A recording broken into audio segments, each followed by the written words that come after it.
I'm live. Bam. Okay. For those of you who are going to click on this later, so I don't sit here silently forever while I wait for people to come into Discord, doing research on Suikoden 2, and most specifically, I really want to get to the bottom of this claim. Moriyama, however, being keen not to rush into the story, wrote the prequel script that was used for the first Suikoden instead. This was in order to gain some experience in games developed before tackling the Suikoden 2 story. There are two sources for this. Of course, the first one we clicked on in a previous video, this Game Informer article. Hello, Chris. How are you? Chris, I'm going to try and play your game. I'm so sorry that it's taken me forever to do that. I know that you sent me a link to it recently. Semi-recently. It's probably been like a month or so.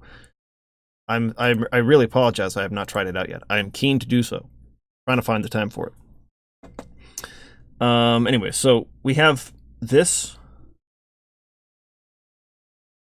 article, which we already read. Again, it doesn't really like qualify. It just kind of like repeats that same sentiment. Moriyama's original vision became Suikoden 2 and ultimately decided to make Suikoden a prequel to that story because he didn't feel he had the experience yet for his initial vision. I want proof. I want proof. The other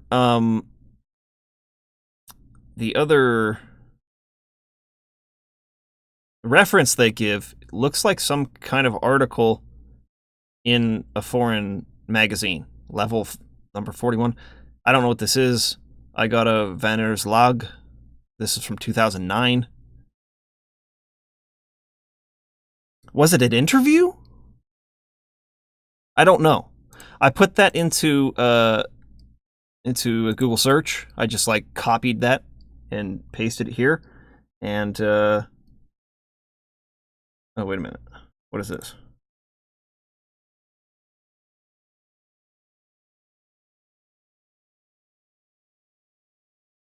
Okay, this isn't true, what this guy's saying, because Konami was making their own game machine.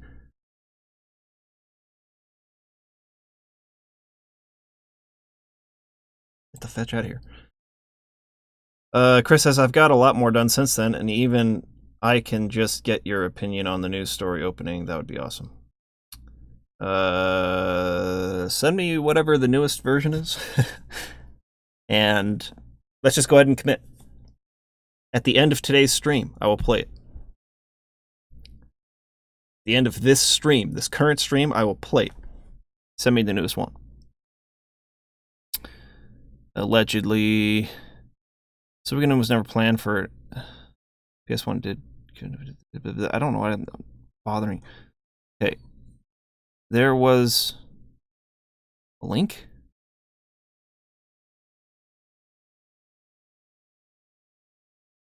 Maybe this early PSX Suikoden version has a lot of differences compared to. What is this? What is this? What the fetch is this? It's in Japanese. I can't read any of it.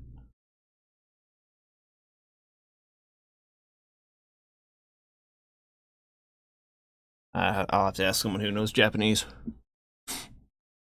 to help me with whatever is on that screen. I did more research and found this, or maybe 1992, 93. Development of Genzo Suikoden was started. I know that development of some PSX games started in 1992. All the content from the tape doesn't exist. RIP of all content from the tape doesn't exist. Only found Chrono Trigger. Original Japanese release date for Genzo Suikoden summer 1995. For some unknown reason, the game was delayed. What the fetch is this?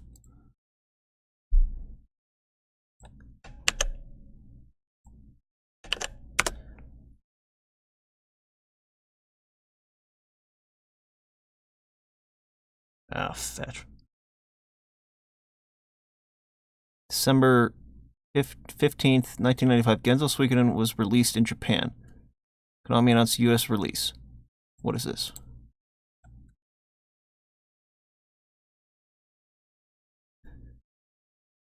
This is a page from 9th of November 1996.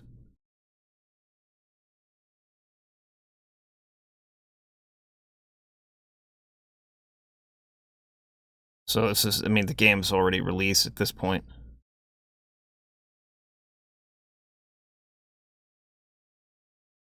Yeah, that's not gonna help me get to the bottom of what I'm looking for. Same year was shown E3.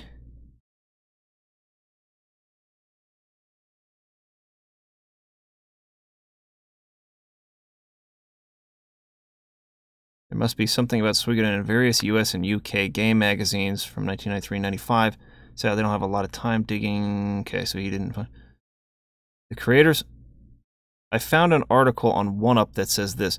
The creators of Suikoden recognized that brevity is the soul of wit. The game had roots in cartridge-based 16-bit systems. Rumor tells that it was initially designed for Super NES, and it reflected the same lean, compact aesthetic as 16-bit classics like Final Fantasy IV and Chrono Trigger. Still, they say rumor in the 1UP one. V-Jump magazine.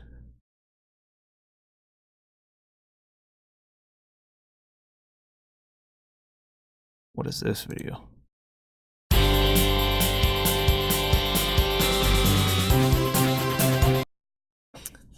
Chris says, this is a pretty deep investigation.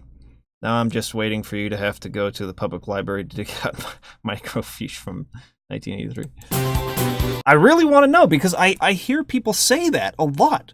That Suikoden 2 was the original story he came up with. He shelved that and made Suikoden 1 instead to gain experience to make Suikoden 2 the right way. But I just haven't seen anything that corroborates that. Oh, this is just the guy like literally turning pages in the magazine here. Fetch. This looks like a comic, like a manga. Here we got Rurouni Kenshin. Wait. This looks like... What is this? Is Chrono Trigger? Dragon Quest? Dragon Quest something or other?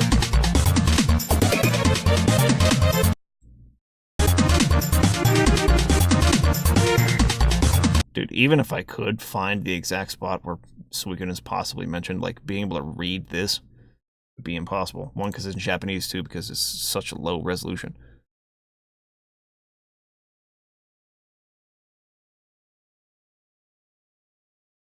What the fetch? Seems like it's at the 5-minute mark. Okay.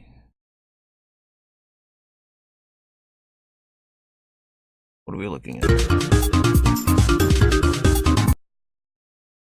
Flipping manga pages while Mario RPG soundtrack plays. This is a YouTube video I did not expect.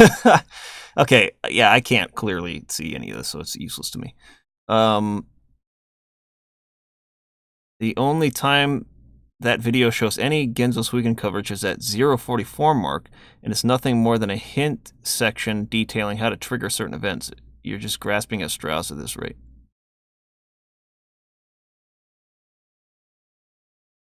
Fact-checking has never been 1UP's strongest suit, but that's okay since at least they're clarified. Just according to an interview with Suikoden series creator, the whole franchise started with an RPG for an all-new console that Konami was going to release itself. The game's storyline was very similar to Suikoden 2. Wait, what the fetch? Let's see. After Konami abandoned plans for the new console and canceled all games for it, Murayama was called to make an RPG for the PlayStation. He pitched the original Suikoden. If I remember right, he envisioned it as a prequel to Suikoden 2's story. Looks like the first Suikoden was... What the fetch are you talking about? Okay, what is this? Okay, I've seen this happen a couple times now in my searches. They don't show the actual interview. It's just like a forum discussing it.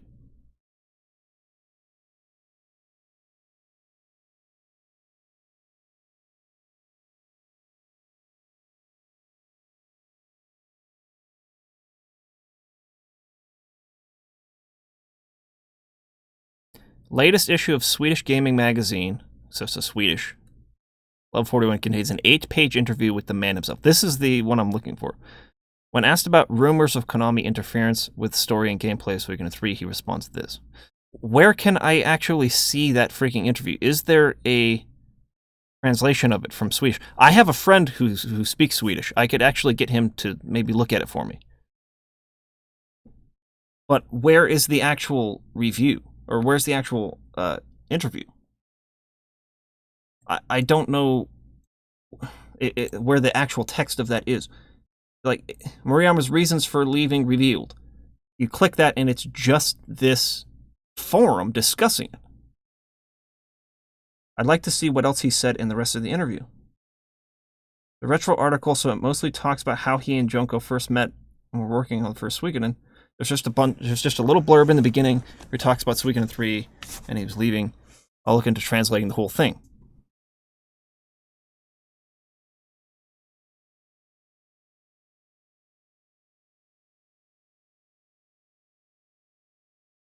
Translating the whole article won't accomplish much as it's written in a narrative by a third person, but here are tidbits that Moriyama let out and a paraphrase of the article related to the quote.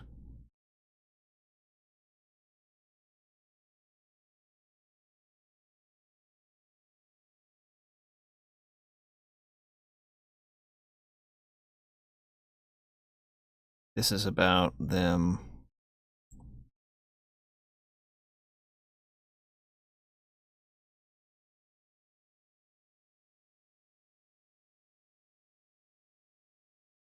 The RPG he was working on was a story of two countries at war.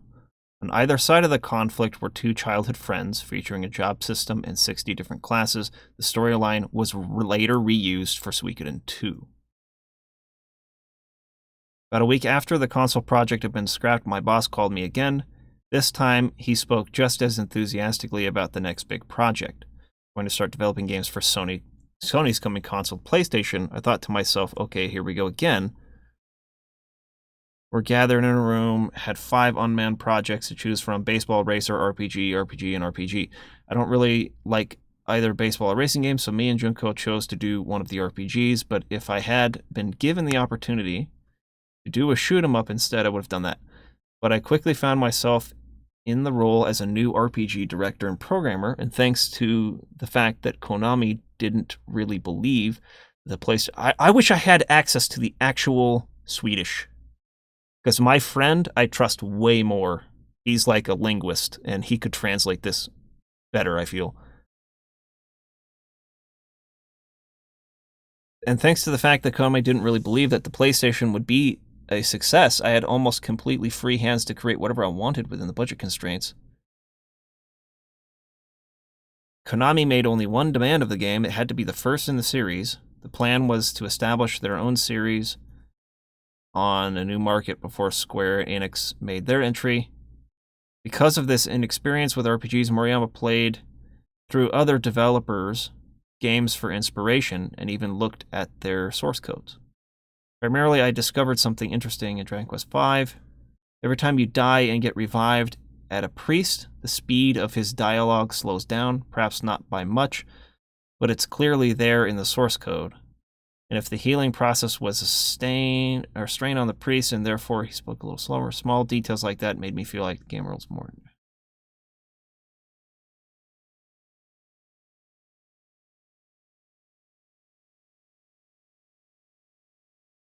Okay.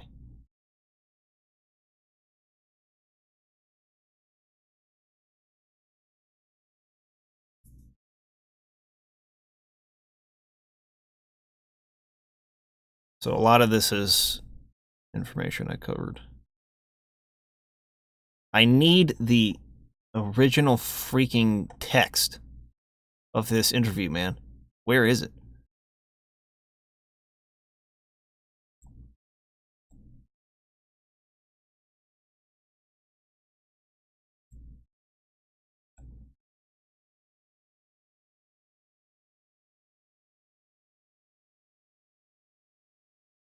Do you not have, like, interviews sourced? Your source for Suikoden.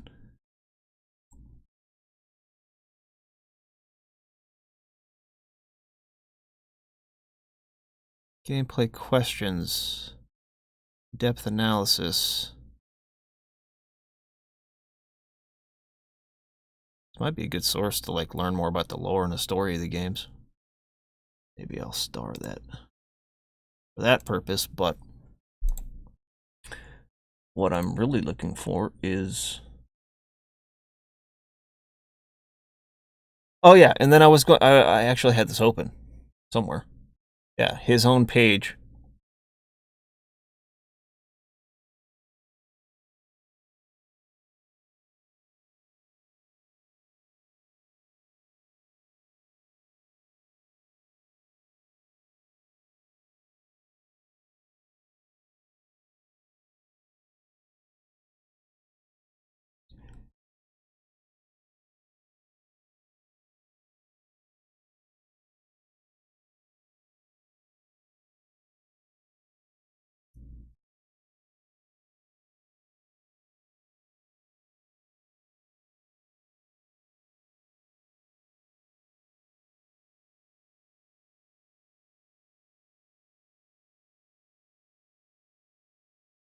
There's no sources for any of this. They're not putting sources for this stuff. Almost this entire section has no sources. There's this. Yeah, the same one. The same interview. The same Swedish interview. Chris has a link here. Let's take a look at it. Ah, yes, the Suikoden survival movement. This is what I sourced for the first video I did on Suikoden.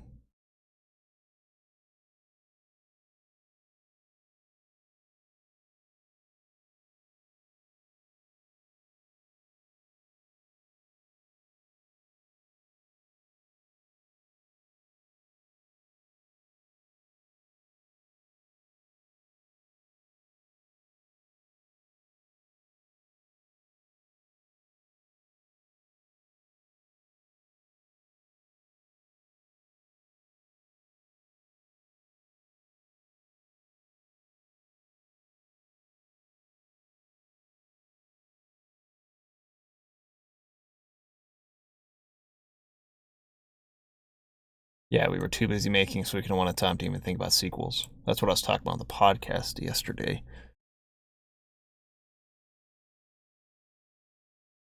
Yeah, I have that interview. Yeah, I gotta get my hands on that freaking interview. This one, I really need to find this.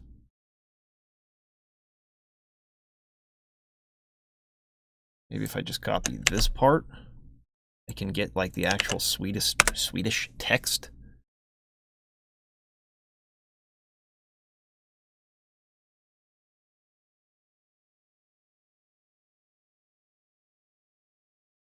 This is the person who he developed it with.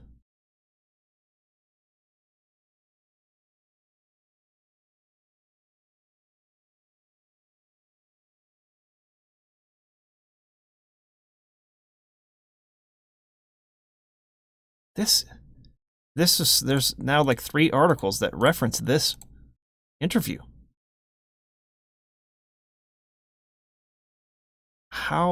Where on earth can I find that, man?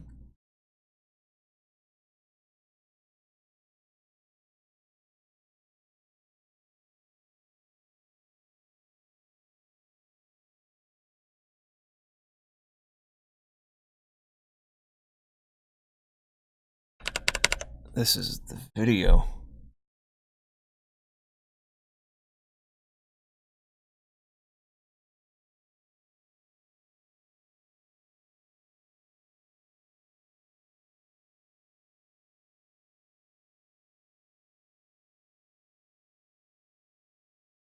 Economy intended.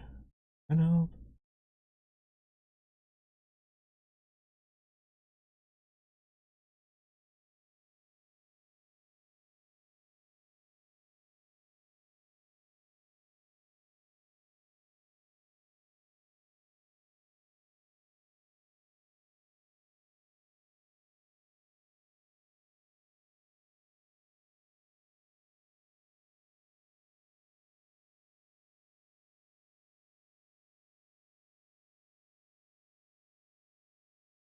In an interview with Swedish gaming magazine Level, Moriyama mentioned a desire to work on a game like Taito's Metal Black. Suikoden fans everywhere, I'm glad that was not an option. A wide variety of games fed Moriyama's imagination. Dragon Quest. Ah!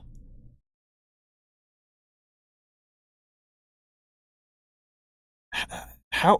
Where is the guy getting? Where is the Level interview? I want to see it.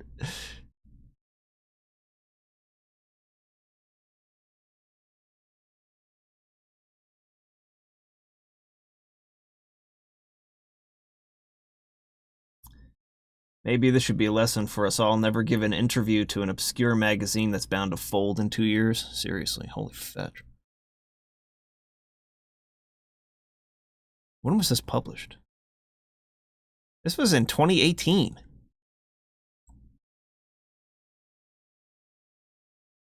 Wait a minute. I wonder if he puts it in his description.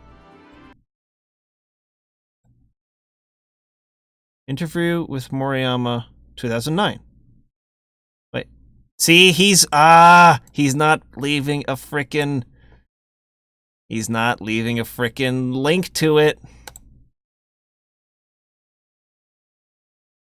No link. I can't look at it myself.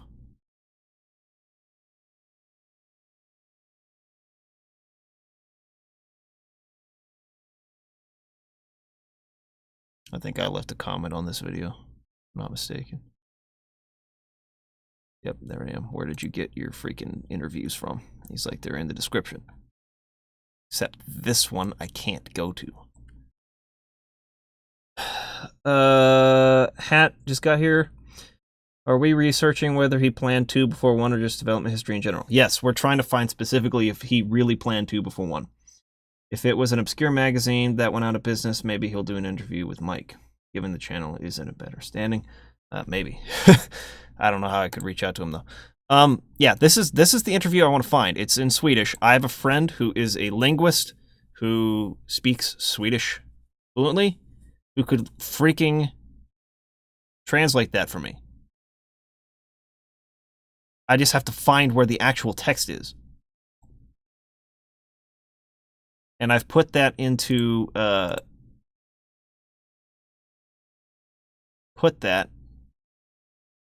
like, copied this, right? Now, I did find one guy who was essentially translating it in a forum, but I just don't know how much to trust the guy. Where was it? Wait, where'd that page go? The guy who was translating. Oh yeah, it was here, right?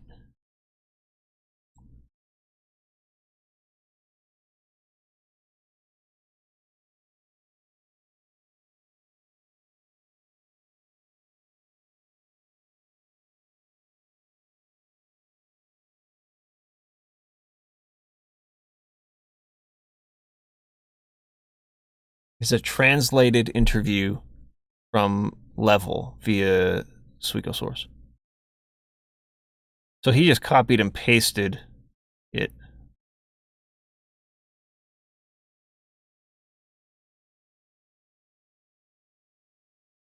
Where's the Suikosource again? This guy was apparently translating. I think he just copied and pasted this whole thing right here, right? Is it building an army followed by final stretch?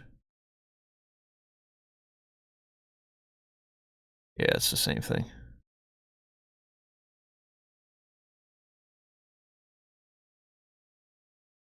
Just write whatever you want and don't cite your source. No, that's not how I operate anymore. Okay, so he's basically just quoting this. And according to this, it says, I don't really like...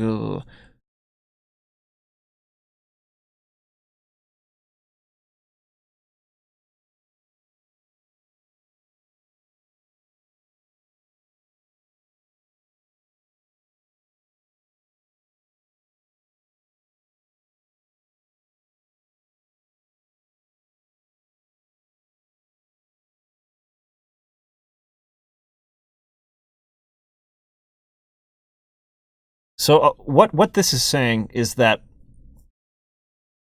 like I said in my first Suikoden video, um,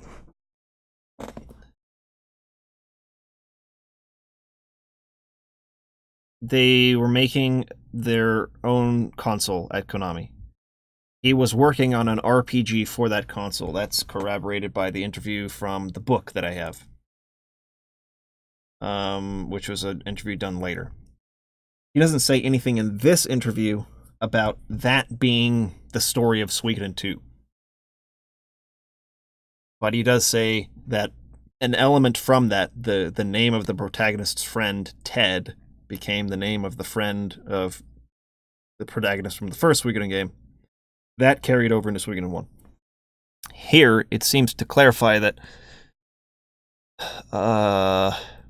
one morning after 6 months of working at Konami, Moriyama got a call from his department manager. Okay, drop whatever you're working on right now. Whatever it is, we're canceling it. Konami has a new project. We're making our own console, and you have to make games for it. A year later, that project was canceled, and all 3 planned titles, an RPG, a racer, and a fighter, were canned. This is the project where he first met Junko Kawano. The RPG he was working on was a story of 2 countries at war. On either side of the conflict were 2 childhood friends, featuring a job system with 60 different classes. The storyline was later reused for Suikoden 2. These are the words of the person translating.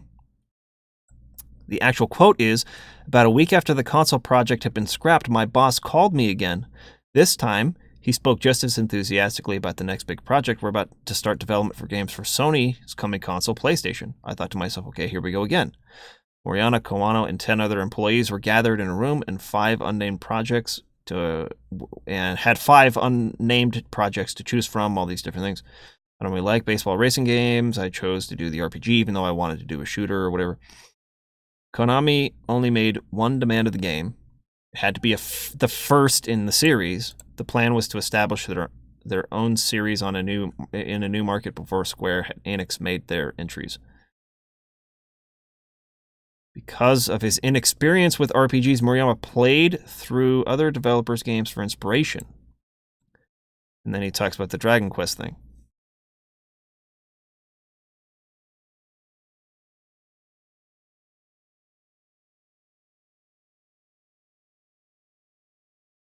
I want the actual original text for this article so bad.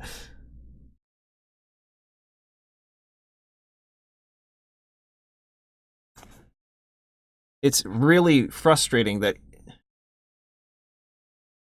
this was in 2009 that this interview was conducted. Latest issue of Swedish Game Magazine, Level 41, contains an 8-page interview with the man himself.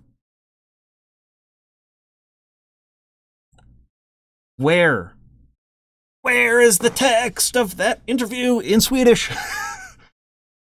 There's got to be a link.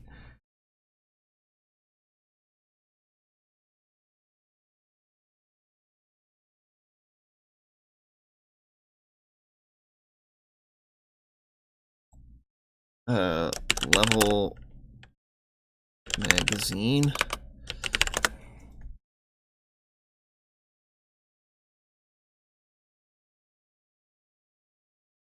Swedish, maybe. What is this? Magazine kit. What the fetch? Give me a bunch of swimsuit magazines. Level.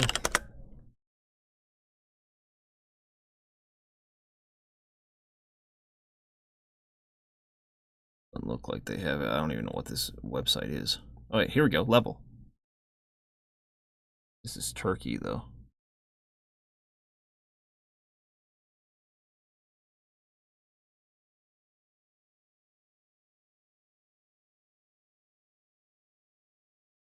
This looks like the magazine. It's called Level, but it's like a Turkish version of it.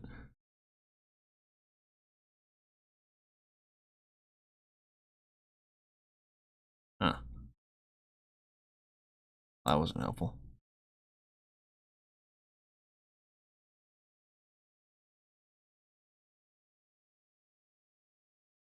Gosh. I don't know how I'm going to find this. Really don't.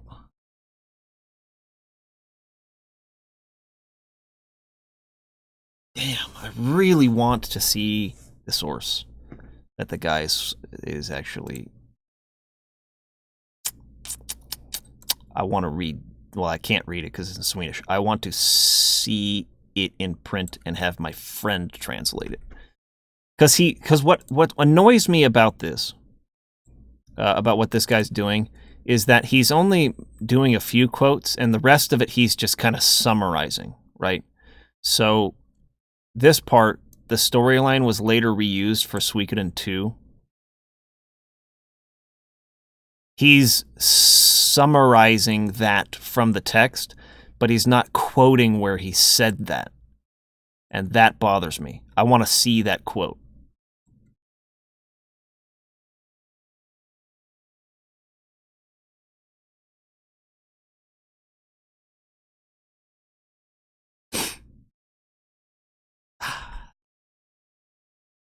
When was this conversation happening? 2009? Geez, that was a long time ago. 10 years ago, man. Almost on the dot. Yeah. Batch.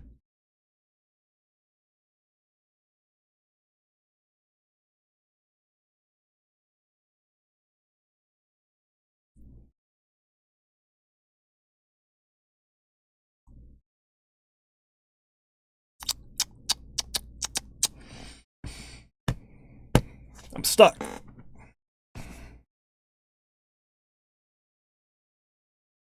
Chris says, it's possible it is a direct quote, though, isn't it? Oh, it's very possible that it is. He's just not quoting it like this. Like this, to me, seems like he translated this directly from the Swedish. That he very well could have said this, Moriyama, in the interview. He's just not quoting the part where he said that. Instead, he's quoting. He's summarizing those parts and then quoting this part. And all I want is to see. Maybe he has the magazine in his hand. Like he's just like holding the magazine, reading it, and then translating certain portions of it or something.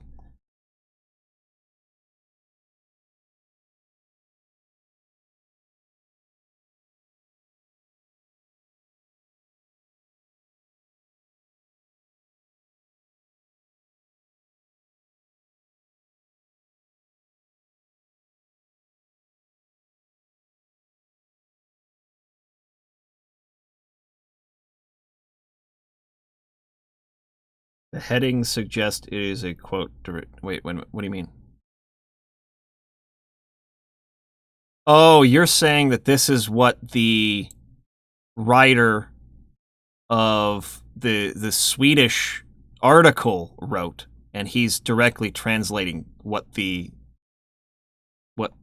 basically the entire article beginning to end. That this is not his summation. This is the Swedish writer's summation with a quote.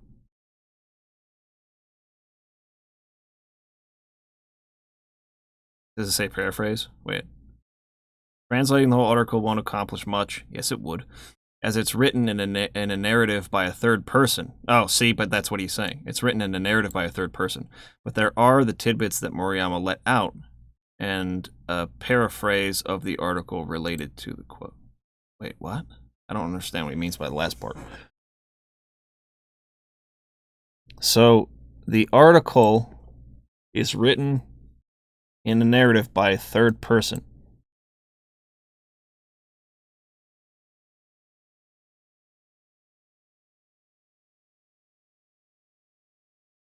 Yeah, that's unfortunate.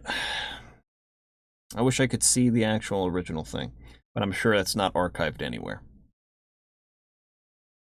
However, it is kind of the best thing I have to go on.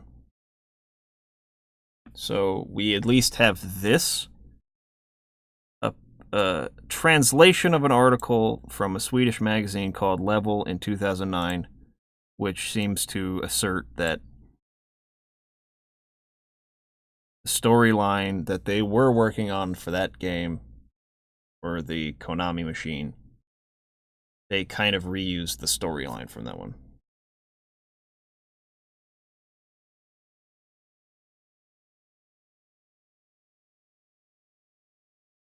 I just wish he like clarified whether or not he was looking at this as an article or whether he, or like an online article, or whether he had the magazine in his hand. Hmm.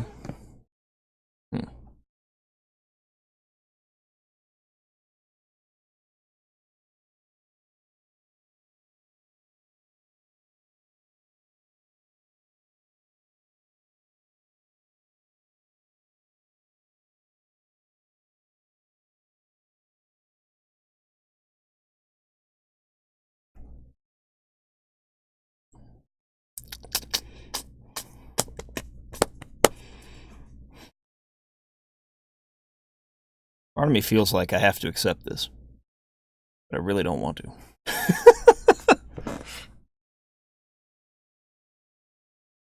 Honestly, it's really hard to know how developed this idea or the story idea was at this point. That's what I'm thinking. Like, I'm thinking that, like, it could have just been as basic as. In fact, let me just pull out the interview that I have from the book real fast and see what it says, because it does not say that.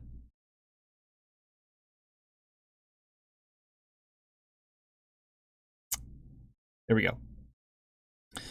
When the development for the game machine was canceled, those titles were completely banned. So the question was, in addition to the RPG you were working on, oh wait, I don't have the details on the text. Why was the console canceled? While it was in development, it seems that we got word of the Sony PlayStation first generation. We shifted our direction into providing games for that. Question. In addition to the RPG you were working... Oh, wait, what did he say he was working on an RPG? I'll go back further.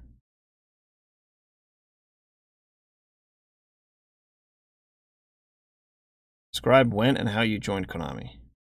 Here's where it starts. Wait. Well, hold on.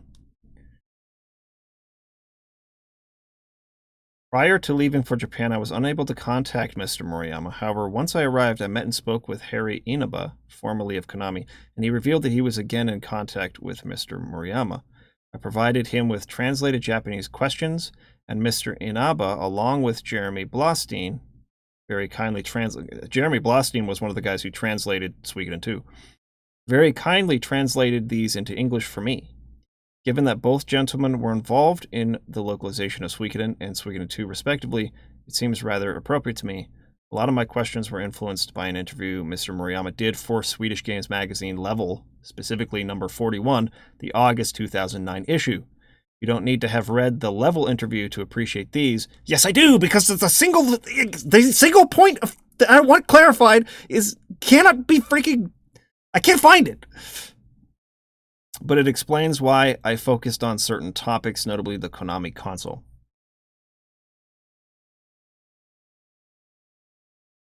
Yeah, exactly what you're saying, Hat. That's what I feel like was actually the case. That's what I believe, but I don't know. When Mr. Moriyama started, he was assigned to create an RPG for Konami's planned system. It was an RPG about two countries at war with childhood friends on opposing sides. Okay. When Mr. Moriyama started, he was assigned to create an RPG for Konami's planned system. It was an RPG about two countries at war with childhood friends on opposing sides. That's basically Suikoden 2's central concept. Two other games were in development, a fighting and racing game. Ultimately, all were scrapped, and Mr. Moriyama was assigned to create a game for Sony's PlayStation. He was given the choice between an RPG, a baseball game, or a racer. He chose to make an RPG, posing it as a prequel to the game previously worked on. It says it right there in this book. It says he posed it as a prequel to the game previously worked on. Alongside the original Suikoden were two other RPGs being developed for PlayStation, which were later scrapped, so all three teams could focus on completing Suikoden. Describe when you joined Konami. I was in charge of creating games for Konami's game machine, and that's when I got involved in game design. Since it was an extremely secret project inside of Konami, There were very few people involved, so even though I was close to being a new recruit, I was expected to play a very large role. The plan at first was for Konami's game machine to be a console type, and it was suggested that it would have a card reader function to allow players to exchange data. The plan changed midway from a console type to a portable type game machine, and it was going to have 3D polygon functionality that was not common at the time. At says, using deductive reasoning, it seems reasonable to me that if they were worried about getting a game out before Square, that they would scrap more ambitious plans in an effort to get something out quickly, especially if he had never done one. But it is all conjecture, unfortunately, but the logic is sound. So, I think to clarify on that point, they wanted to release Suikoden 2 before Final Fantasy VII came out, before Square got their big PlayStation game out. But Suikoden 1 was released in 1995.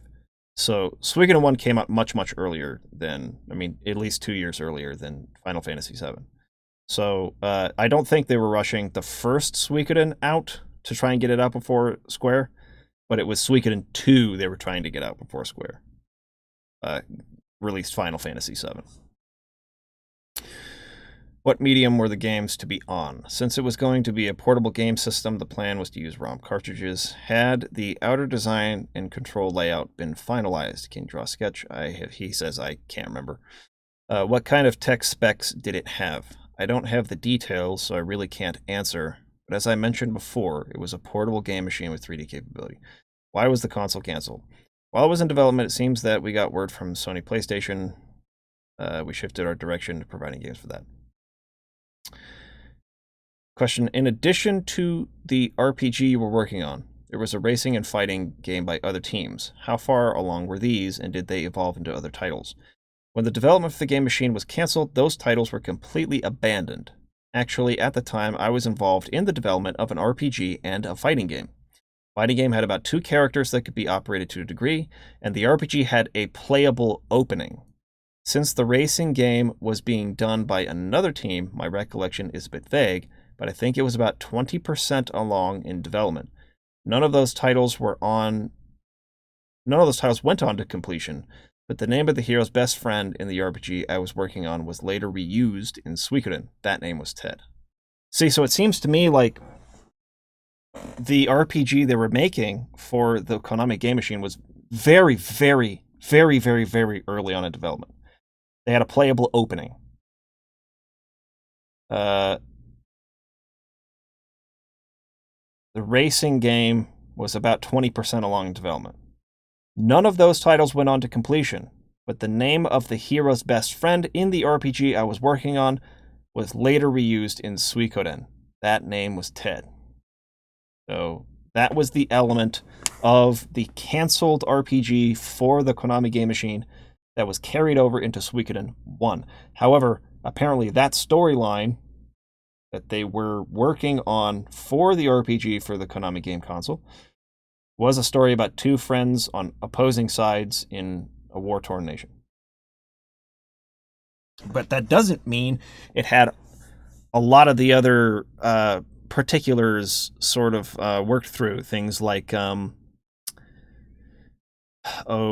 things like Luca Blight as the villain, or like the True Runes, or any of the stuff that might have like come into existence when he started developing the actual story of Suikoden 1, and that they elaborated on it too.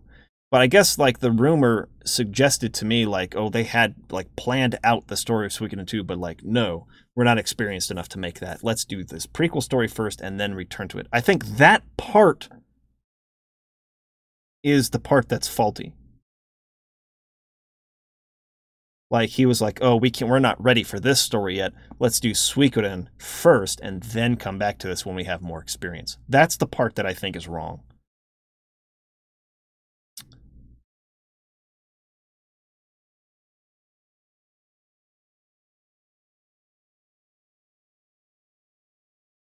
Why? Oh, here we go.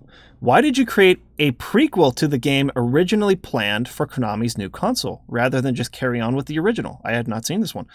The RPG we were planning for Konami's game machine was designed for the purposes of a portable game machine and had strong emphasis placed on the element of raising characters. More concretely, we had planned for many classes, and the players were going to strengthen their characters through repeated class changes. But when we changed the planning for an RPG on the PlayStation, since we were designing for a home console, we decided to place a greater emphasis on the game world, and so we just decided to start over. See, it doesn't sound to me like it was Suikoden 2. It sounds like it was a totally different game as far as the core gameplay goes. Focused on changing character classes and all this other stuff. It wasn't really Suikoden 2. But they just sort of started over when they moved over to the PlayStation.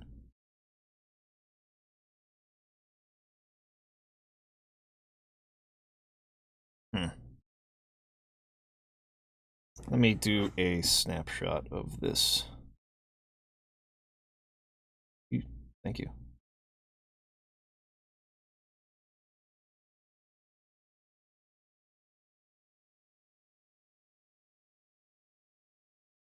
Going to do a screenshot of that question.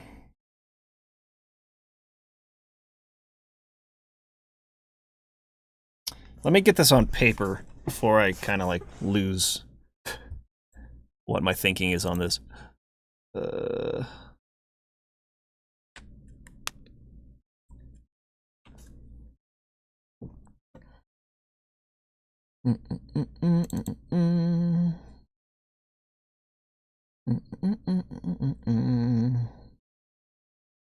What the discussion? 2 notes. Okay. This is currently how I understand this.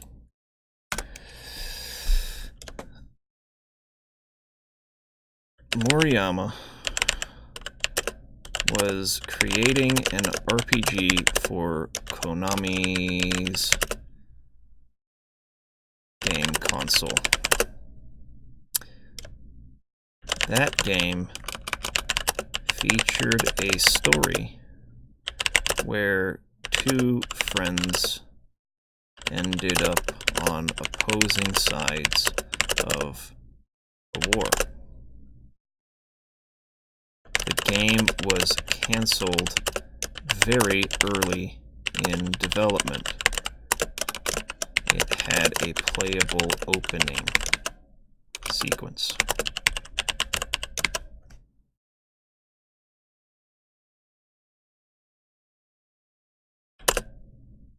Konami asked Moriyama to develop a game for the PlayStation instead. He chose to make... wait a minute. Konami gave Moriyama a choice for which type of game he'd like to develop for the PlayStation.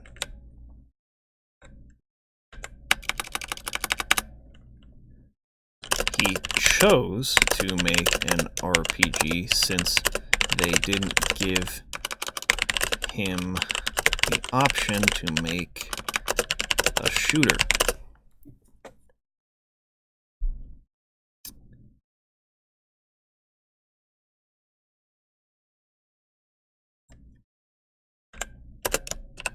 Similar to Suikoden 2. It also featured... How did he put it?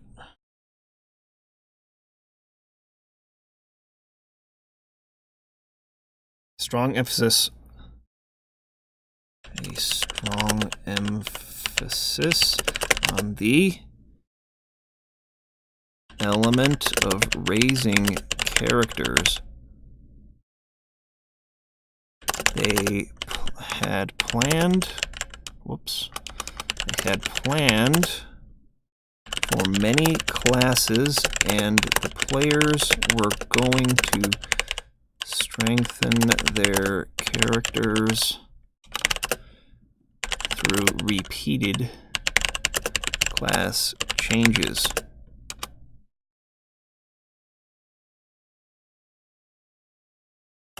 Cancels very early in development. It had a playable opening sequence. Konami gave Moriyama a choice of which game he'd like to develop for the PlayStation. He chose to make an RPG since they didn't give an option to make a shooter.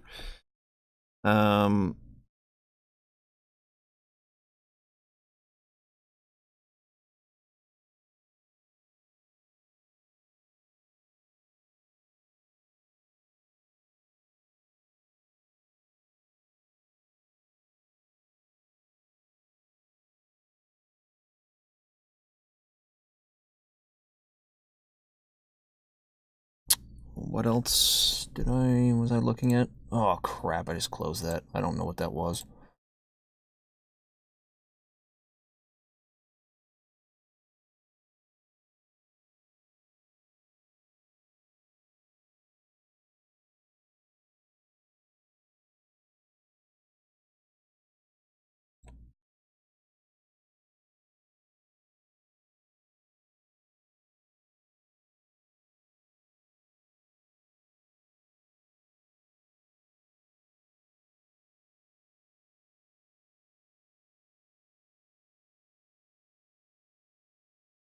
Save this page. Given this RPG that never surfaced was supposedly his first RPG he worked on, it is possible that maybe he used that experience from a technical standpoint of creating an RPG to assist with later games, but not necessarily the fully developed game idea or story.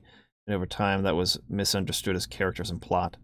This would align with his belief that he needed to play through all the DQ and FF games to get a good idea of what an RPG should be. Yeah. Definitely. So this is where he says, I don't really like these types of games, so I chose an RPG, but if I had been given the opportunity to shoot 'em up instead, I would have done that.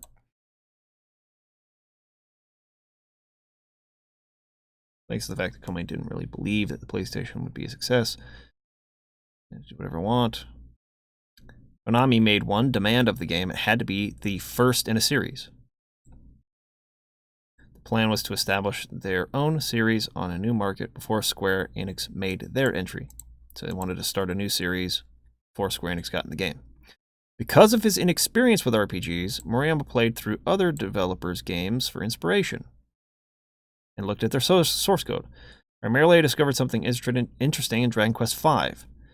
Every time you die and get revived at a priest, the speed of his dialogue slows down. Perhaps not by much, but it's clearly there in the source code.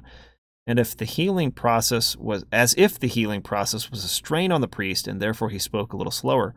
Small details like that made me feel like the game world was more realistic. It taught me much.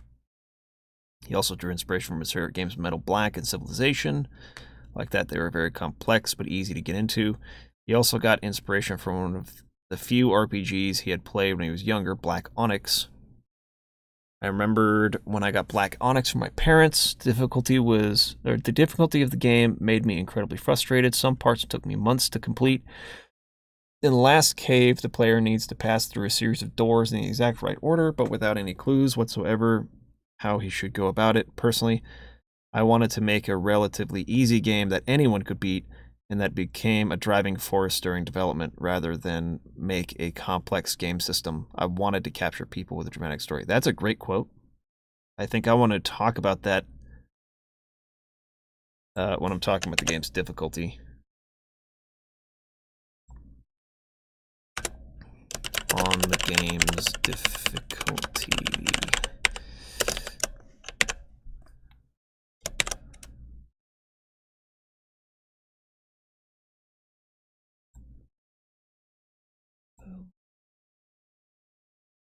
All right.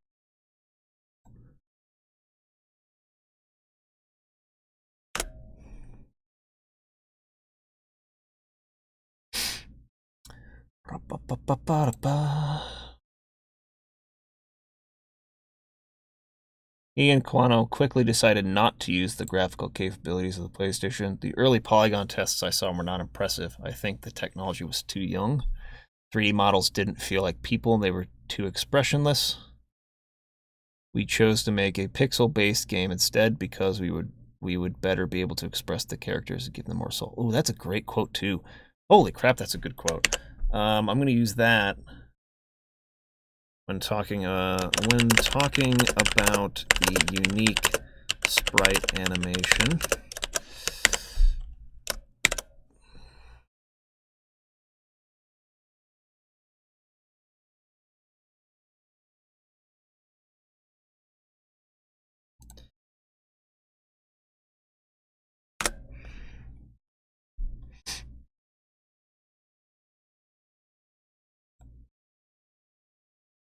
Playing other RPGs, he felt like too much emphasis was put on the hero. I often felt that if the hero was the one that moved the plot forward, then his friends were the backbone of the game, the ones I remembered the most. The ideas for the colorful cast came from mangas like Saint Seiya. I talked about that in the first video.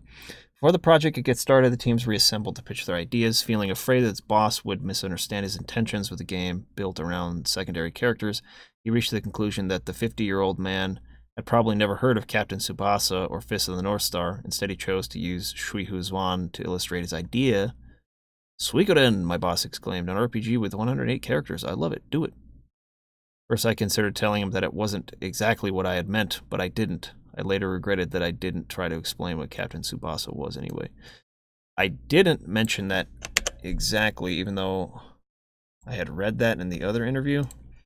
When talking about 108 Stars of Destiny.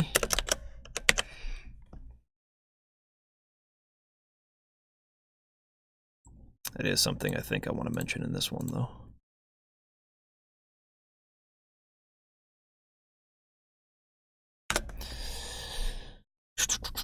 Okay, we're starting to get somewhere.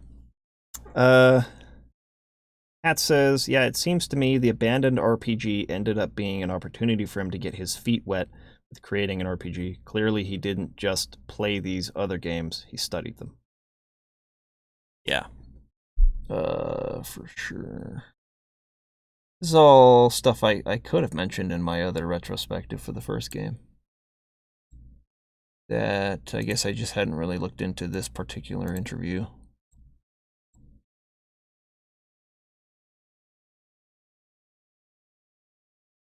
Six months into the developing process, the task was starting to prove too much for Moriyama Kawano. She did the graphics and artwork, he programmed and directed. The other two RPGs were soon canceled and the staff allocated to Suikoden. Without any adjustment period, I had been promoted to producer with an entire team under me. I had no previous experience with being a boss, so instead of being strict, I was humble. Instead of arguing with my staff, I argued with my bosses. The relaxed atmosphere led to the team getting a close bond, something noticed by the Konami uppers who periodically sent him people that were experts in their areas but notoriously hard to work with. They thought that Moriyama can probably make them like it here, he laughs. Each morning the team would gather and suggest characters for the game. One sound guy was very persistent. One morning he came in with a drawing of his own character that was a seabird in a sailor suit. I recognized the bird instantly. It was Yokohama Marinos mascot. I tried nicely to dismiss it, but he really couldn't understand the copyright issues we would face. I don't know how many times he brought it before finally giving up. In order to get people to play with as many characters as possible, the war battles were introduced. Many were also programmed with different learning curves. They were meant to be effective for a time and then slow down, and the hope was that players would therefore rotate their rosters. One of the main characters dies in the game. He has deliberately been programmed to be a bit worse than the others. The hour before the event, you are forced to use him, and I wanted him to annoy people. But when he sacrifices his life, the player would feel remorse, almost shame, and want him back.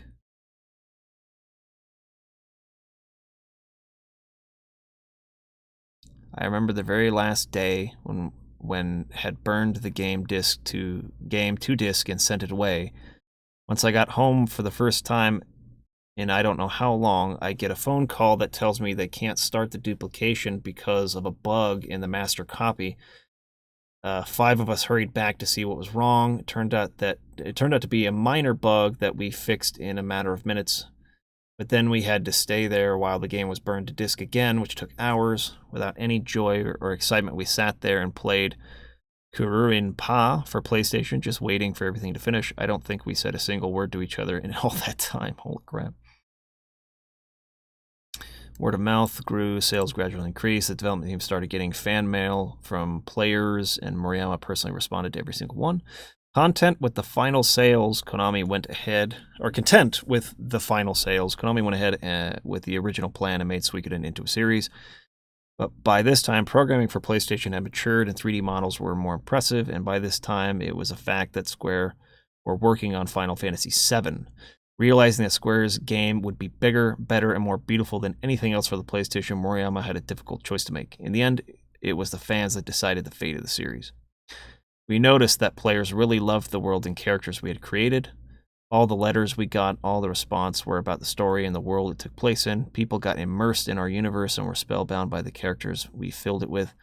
Once we realized that we could only afford to either develop better graphics or develop Suikoden more, or develop the Suikoden world more, the choice was obvious. We chose the world. That is a great quote.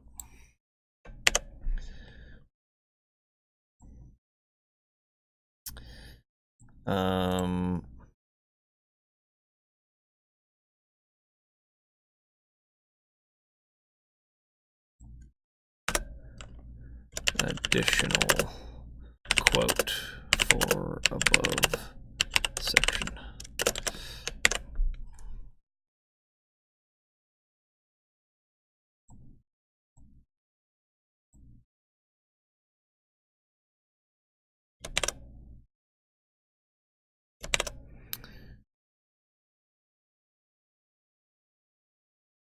Hold these quotes.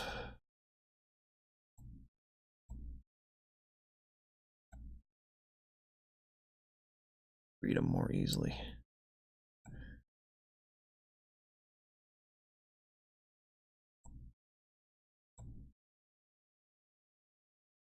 Let's also italicize them.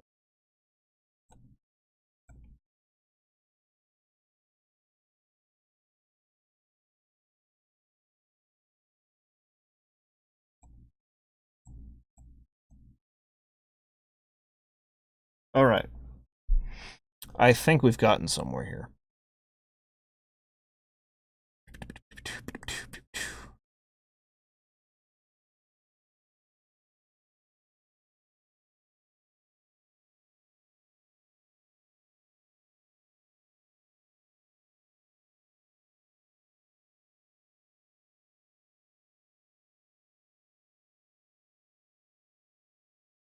All right.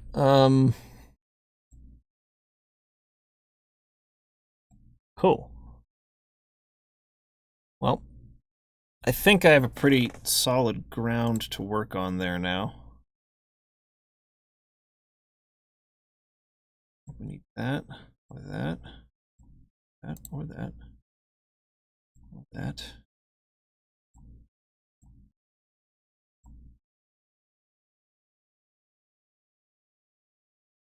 Go ahead and star this as well. Yeah, it is intense research. I really, really would love to actually get my hand on this original source, the Swedish game magazine, where this interview took place, and have my friend who speaks Swedish look at it. I would really like to do that, but I don't know if I can.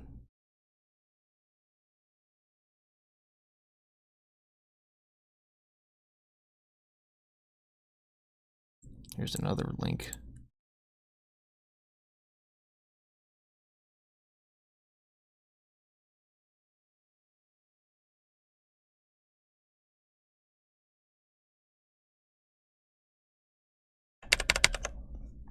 Read this crap. Yes, website doesn't work. Or maybe it does work. Oh, okay.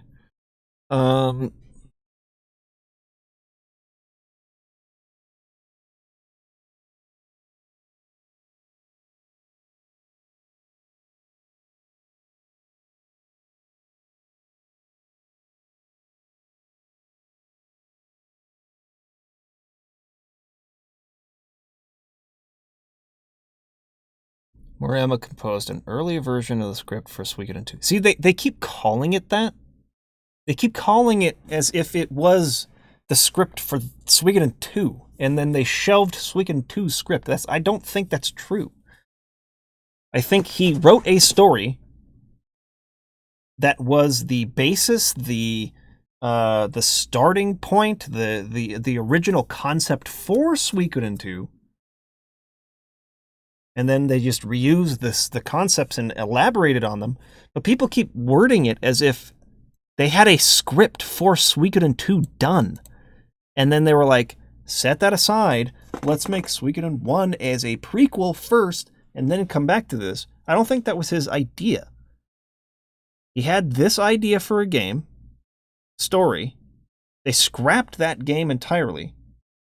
They tasked him with making a different RPG that was the start of a new series. He made Suikoden 1. Then came time to make the sequel, and he said, what about that idea I was working on for Konami's Game Machine? I'll use the story for that as the sequel. Right? I mean, am I crazy?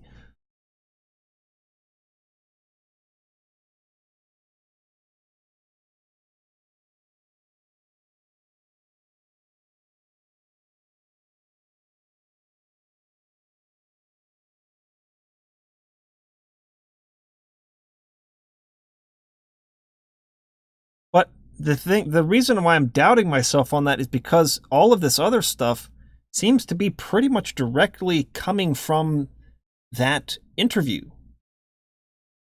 The Swedish interview. I just wish I could see what it actually says for this part.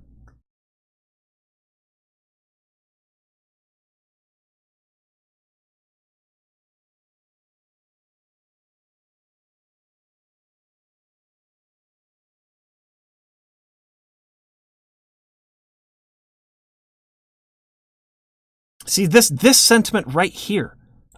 Moriyama wrote a chronological prequel for his story and used that instead in order to not waste the Suikoden 2 script due to his lack of experience. I want to see his words on that. But they're all saying it, so it must be in that interview. It has to be. They're all saying the same thing. Sounds far-fetched in that what exactly in Suikoden 2 that is too much to handle that they had to make a prequel-like game. I don't know, man. Unimpressed with their early 3D polygon tests, he opted to make a traditional 2D RPG using sprite graphics.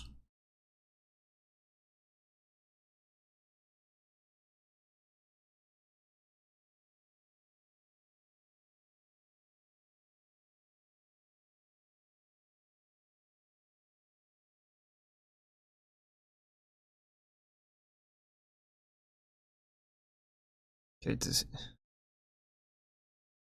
notes and reference. This is the #1 reference. This interview.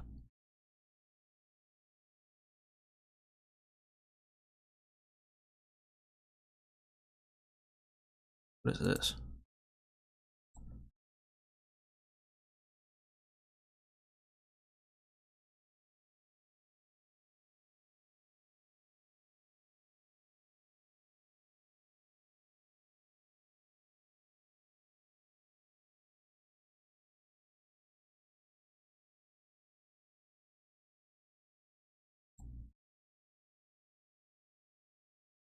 Can't read it because I don't read Japanese. Moriyama wrote a chronological prequel for his story and used that instead in order to not waste the Suikoden 2 script due to a lack of experience. That must be what it says in the interview. That has to be what it says. I mean, he's giving his references here. But there's nowhere where this is archived. So I guess with this many different sources saying the same thing and using that as a reference, I think I just kind of have to trust that that is the case. This sentiment right here is expressed in that interview. The only thing I'm concerned about is whether or not that is asserted by the third-person narrative of the Swedish writer who wrote the article, or whether there is a quote within that interview where he says that in his own words. That is just like the one thing I would really freaking like to know.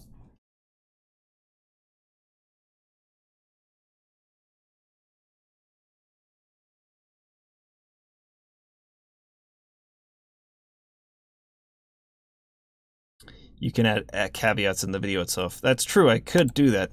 It would be better if I knew the answer for sure.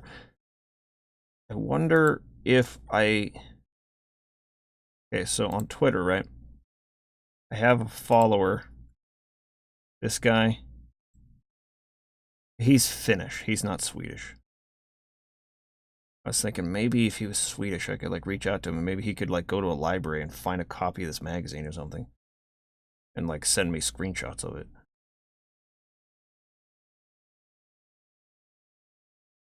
I'm gonna ask my friend Eric if he has any knowledge of a way of accessing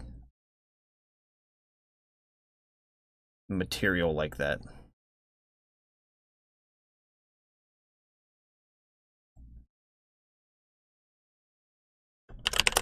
Hey, Eric. This is going to sound kind of random, but I'm making a video about Suikoden 2, and there was interview conducted with the director and creator of the series in a Swedish magazine called Level, issue number 41. I can't find any archived or any kind of archive for that interview online. Do you know of any source where that kind of article might be archived and where I could actually see it for myself? There is a very particular sentiment being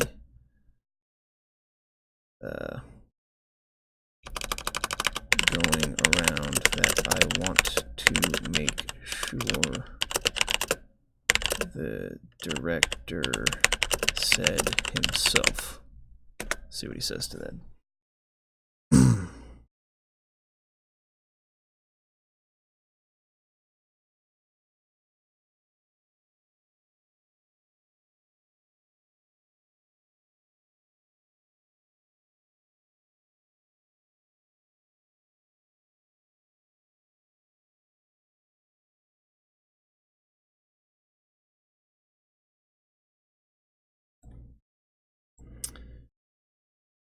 Well, until Eric gets back to me, I think that's about as far as I can take this thing. That being said, I think I have enough info here to like get started on the actual writing process. So I think I'll do that tomorrow.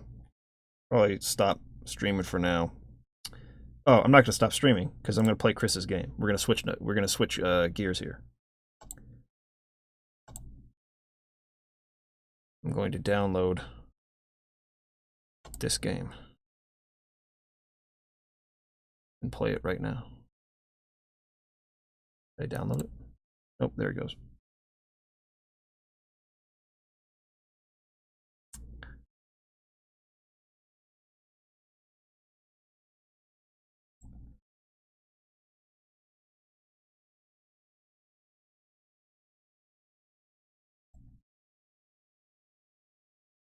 Okay, I think it downloaded. Anyways, I think we're good here for now.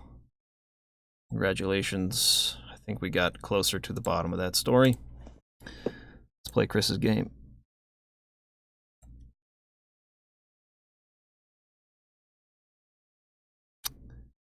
Adventures of Chris.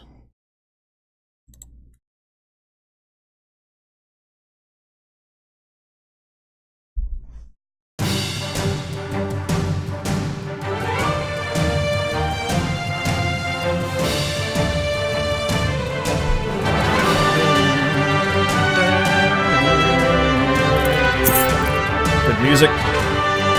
Probably need to turn this down though. Whoops.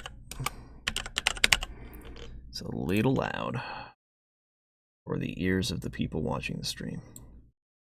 Let's go with that. Alright, that should be better, right? Options. Video options. Desync. Turn that on. Every frame. Every other frame. Every frame.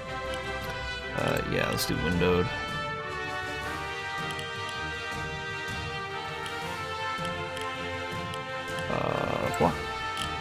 There we go.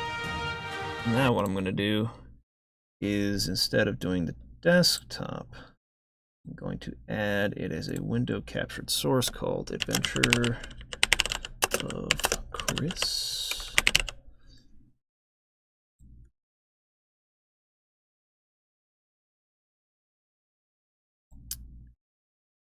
Bada bing. Put that down at the bottom so that it's underneath me. There it is. There we go. That'll work.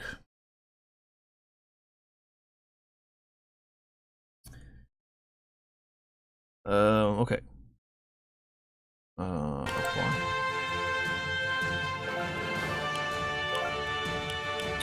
Audio options. Oh, that's good. Back. Controls. Wait a minute.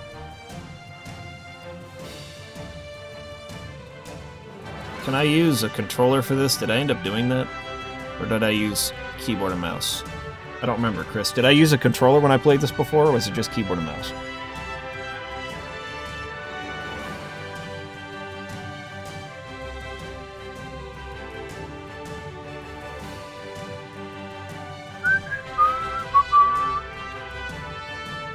Gotta wait for that lag on YouTube.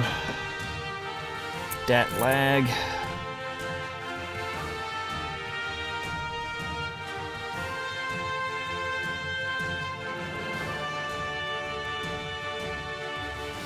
Controller recommended. Okay. I move the window over a little bit. Okay. Go back. Pull my controller out here. That works. Okay. Here we go. New game, baby. Story mode. Play through the main storyline, Adventures of Chris. Lightweight mode. See the story and explore the world, but Chris can't die. Oh, lightweight mode. Mean mode, a more challenging second quest with new fourth wall breaking humor. You have to unlock that, it looks like. Developer commentary going behind the scenes. Oh, okay, so story mode is like the recommended difficulty here. Mean mode is something you unlock after you beat the game. So this is basically normal and easy. Is that... Am I interpreting that correctly?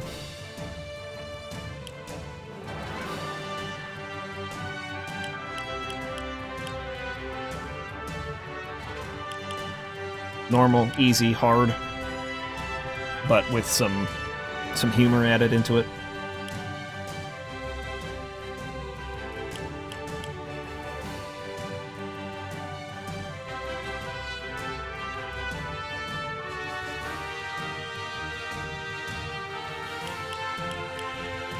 Man, that lag is intense. Yeah, story mode is the normal game. Lightweight mode is for kids, basically. Okay, let's do this. Tuscaloosa, Alabama, 1995. Better get out soon. It's almost dinner time. Chicken and rice casserole. Dude, I'm getting hungry now. So that's What was that noise? Someone there? Hello? There's nothing. Okay, so we can punch, we can jump.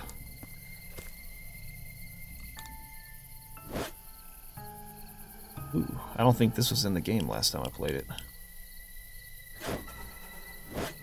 Looks like some kind of, like, equipment system.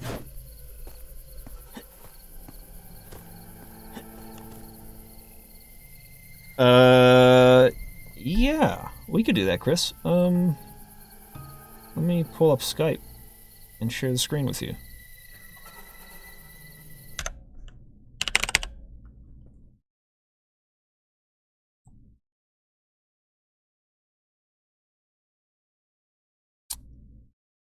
Whoops, I pulled up the wrong one. That's not the one I want.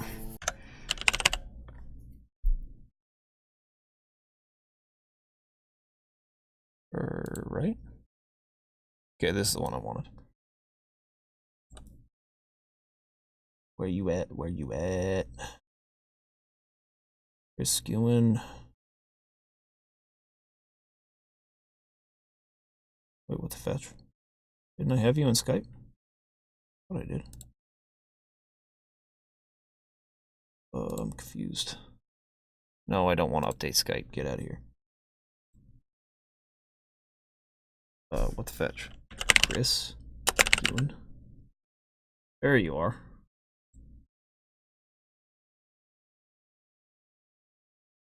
Yo.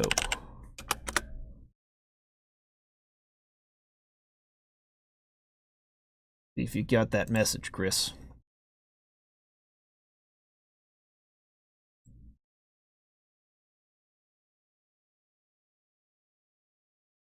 There.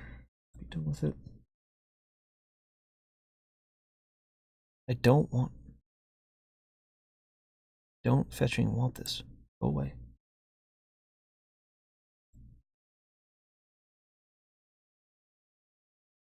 And was it really that long ago we played this together? March 2018? More than a year ago? Holy balls, dude. Alright, let's do this call.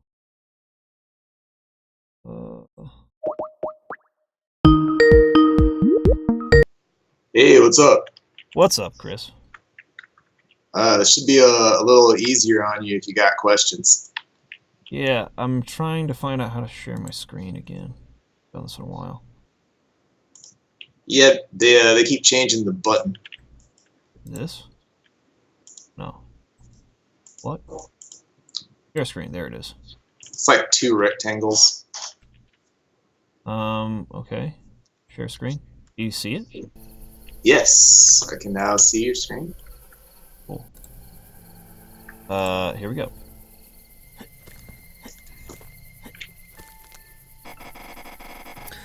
That was definitely something. I'm not scared. I'm not scared. I'm not scared. Yeah, you are. Alright. Boink. Boink. Hear the sound. So this was not in the game when I played it a year ago, right? The intro has been completely redone. Okay. Safe and sound. I like the background mountains back there.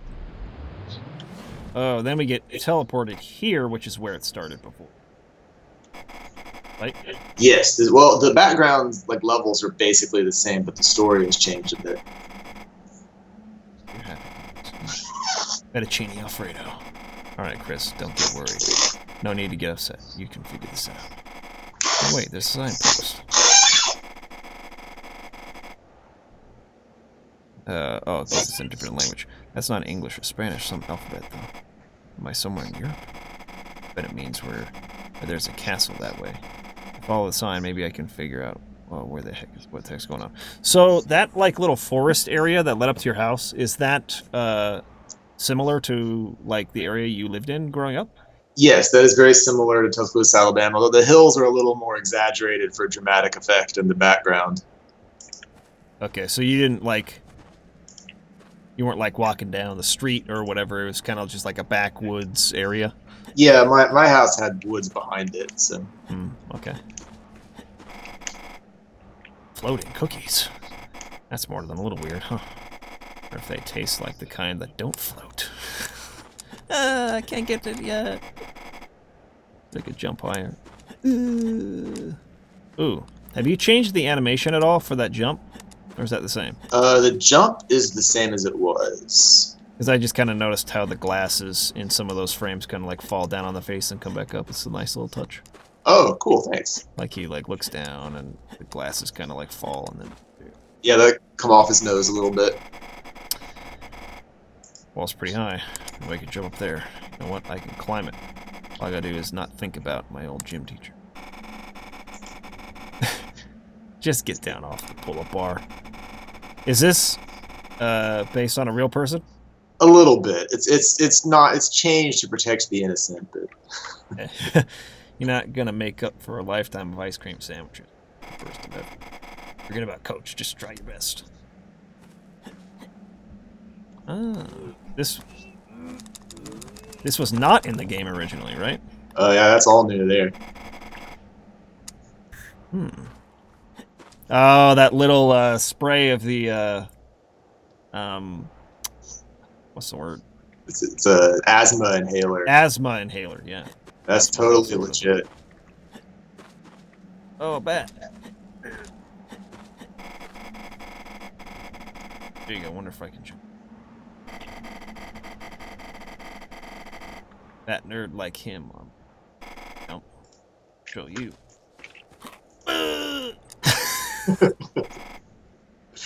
It's about the right sound effect too. Don't worry, Chris. Don't worry. You can find a way out of here. I love that animation of the inhaler. Yeah, we were thinking of making it a like an, I don't know if emote is the right word, like something you can push a button and do, but we're like, yeah, we're using too many buttons as is. I like it. Let me turn off the Patreon live stream chat box so that it's not blocking the dialogue here. Off for now. There we go. I have the YouTube thing turned off, so I can't see too much. All right. Oh, fat. There we go. I think I took care of it though. My fist's a little sore, but hey. Here we go. Come at me, bro. Blah. I wonder if I can make that jump. Get the fetch out of here. Give me that ice cream. Give me that cookie. Give me that cookie. Fetch you. Give me those cookies.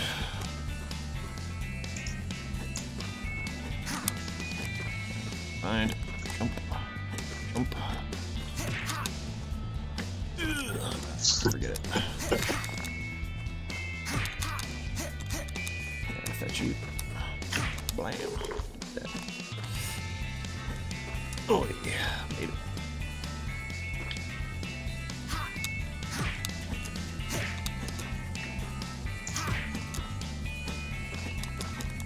Oh wait a minute. Oh, okay.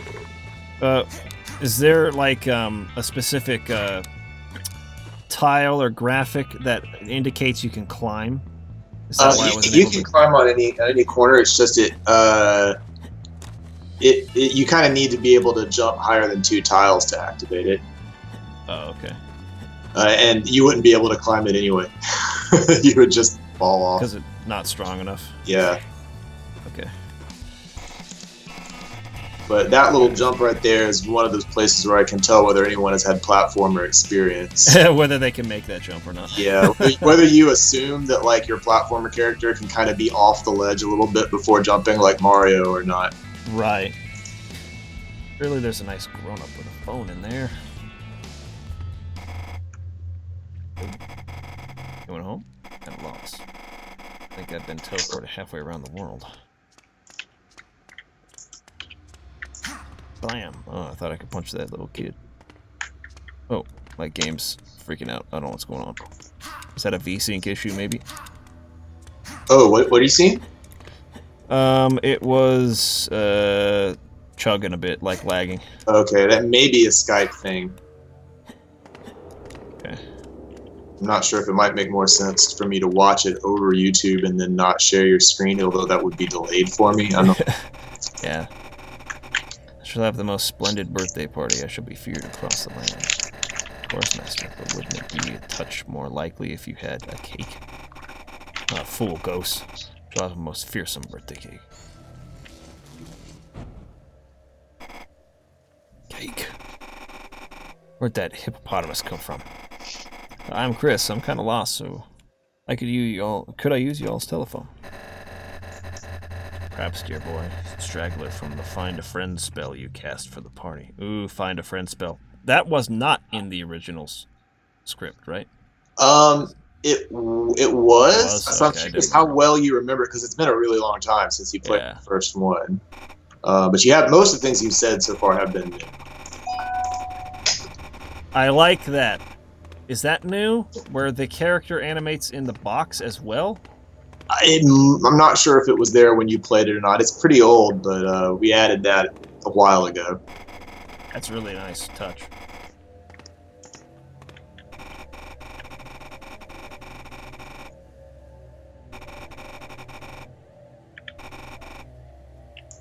Nice. Oh, we got a boss fight like right now. What the fetch? Get over here. Oh, I almost punched him once.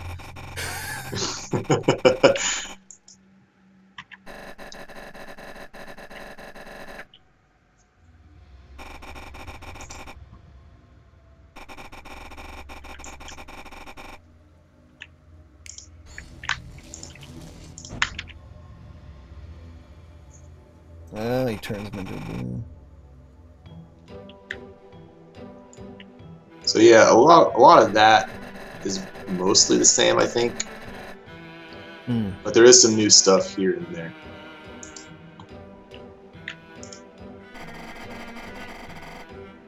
What happened to you? Are these new portraits for the kids?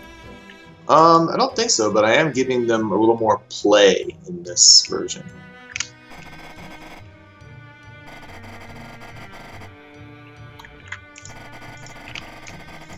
I think I mentioned this last time I played it, but I like how the outline of the text box is the color of, like, the person who's talking. Oh, cool. And the text as well, right?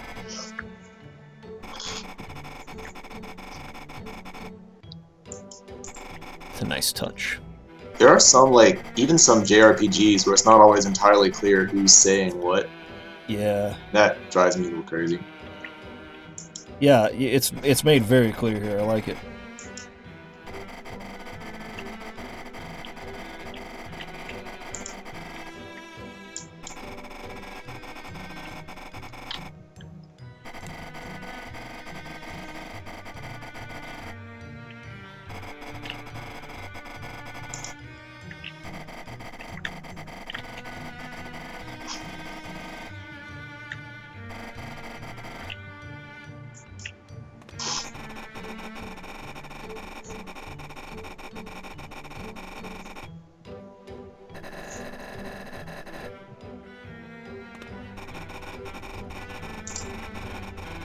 See, these are all the bosses in the game. Most of them. I fought the mosquito guy. Did you fight the what? The ghost? He's in the castle when you return here, right? Yes, the ghost had a So I fought him, and then the guy who looks like Lavos. Did I fight him? No, you didn't. He's the last boss I implemented. Who's the one where the lava level rises up and down? And you fight him. Oh, yeah, that's the Mexico boss, and he's not represented here. Oh, okay.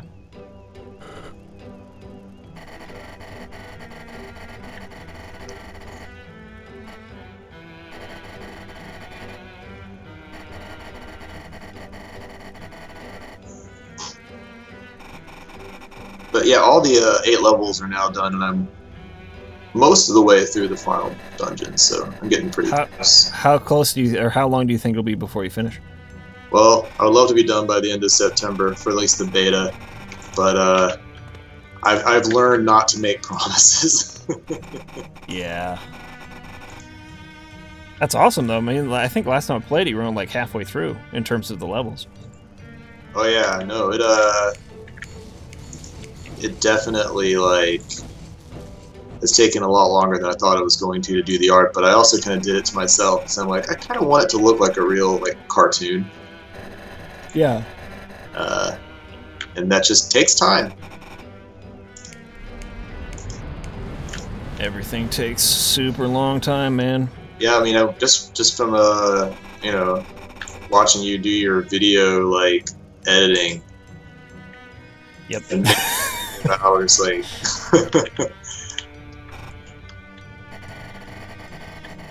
I don't know if this is like similar in terms of the amount of tedium, but there's a fair amount of tedium to do in games. Oh, there's a reason I chose not to go into game design. There's a very good reason for it. Love talking about it, do not like actually doing it at all. Yeah, it's nice to analyze after the fact. Yeah.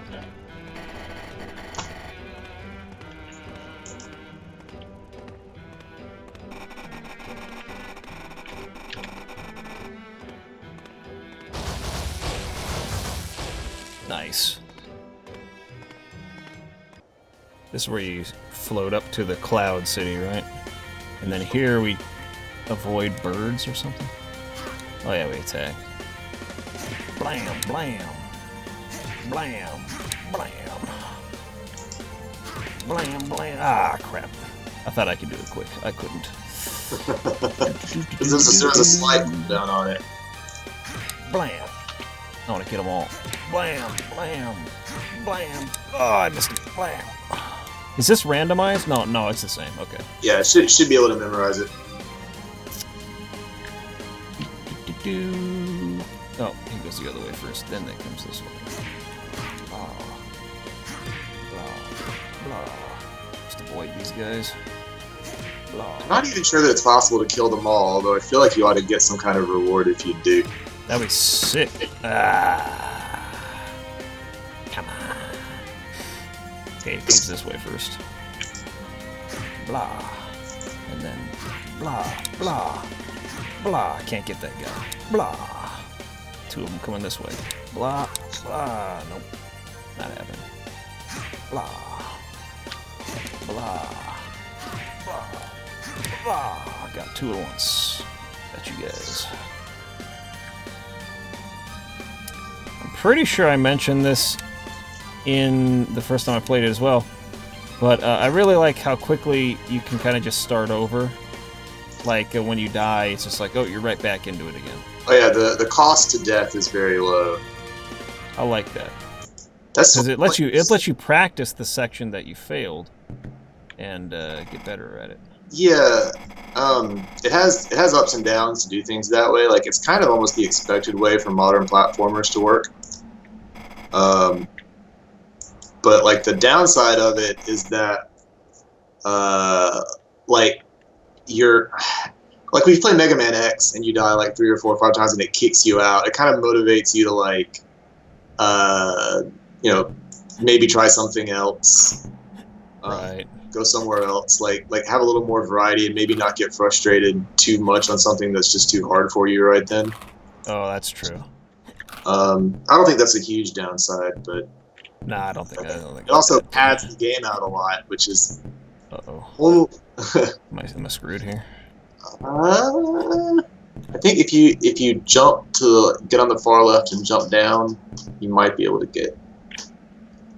So like the cloud over there on the right, like the little out. Yeah, if you get like as far left as you can on that, and then jump left. Nope. Okay, you have to die. I should probably put a so you don't get confused. Bada bing. Dang it. Determination to survive is admirable. I don't want to die, man. Okay.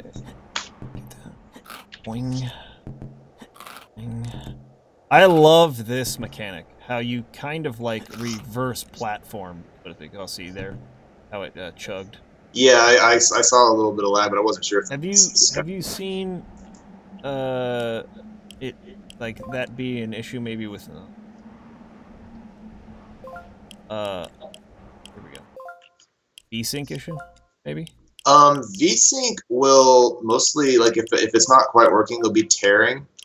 But I've never seen it cause the like slowness. That to me feels like it could be streaming. Yeah, my computer is starting to get a little old. Oh, I should have gone I there first. It shouldn't be that difficult for a computer, but that is, it could be that there is a legitimate problem there. I just don't know it because I haven't tested it on. Not friendly. Punch him.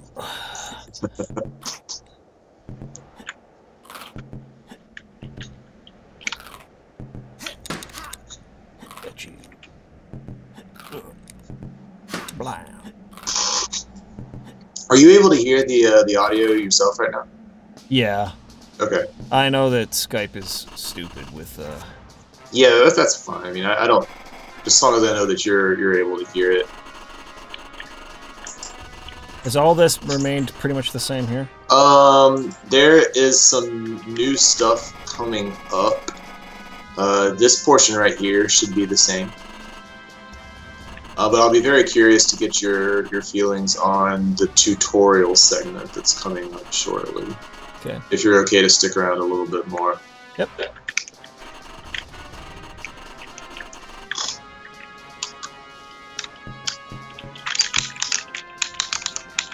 I like that. That's clever. They string him up like a balloon and just drag him around. In a balloon world, like that acting as like the handcuffs, so to speak. Oh yeah, you can come up with all kinds of like wacky balloon related stuff.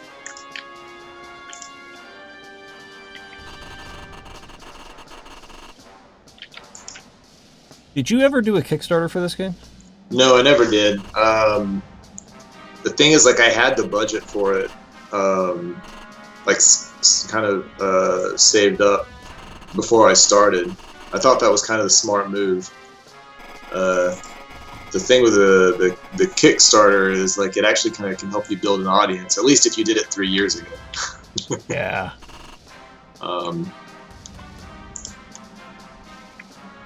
Well, whenever you're ready to start pushing it out, I'll definitely do a video on it because I really like this game. Oh, I really appreciate that. I'm really wanting to, do a little bit more of a push when the beta comes. I don't know if it needs as much of a push, but to get some people testing it to make sure it plays right.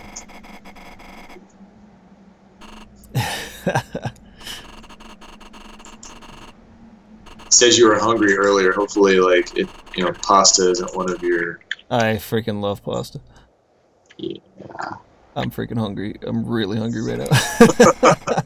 After this, I'm gonna go eat immediately. All right, so here we go with the tutorial section, right? All right, now this thing, you were right that the menu is new, like where it swoops down and kind of shows you each ability as you get it. Yeah. So that's also kind of a.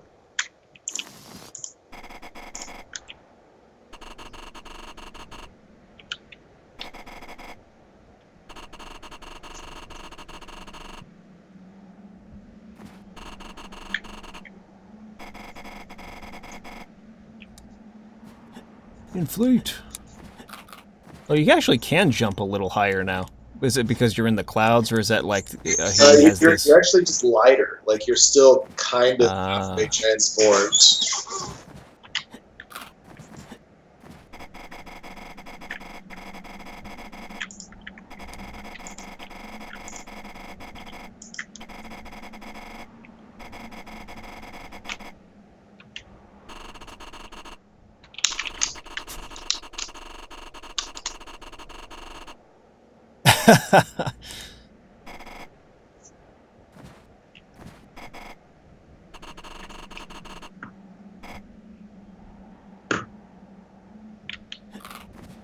So you're saying this entire sequence was not in the original? No, it was. It's just it's different now. Like I've resequenced some things, and also you'll notice the floating mechanic. I'm thinking is entirely different from when you played it. Because it was a click and then click again, right? Yeah, Rather than it used hold. to be double jump, and people just had a world of trouble figuring it out. Not everybody did. Really? Some people picked it up real fast, but when he took it to shows, people just struggled. Dude, people suck so bad at video games. It's ridiculous. They do, but they got the double jump on the way up, but the double jump on the way down was what did them in. Throwing people off. I guess I can see that. Because it just wasn't clear. So we gave Chris a ceiling walk animation. I don't know if you saw that. That's totally kind of his hands were like pressed up against it. Yeah, so he'll shuffle on the ceiling with his hands. And we gave him. We switched it to holding the right trigger, which no one so far has complained about, except for the people that were used to the old way. Yeah. Let's take a look at this.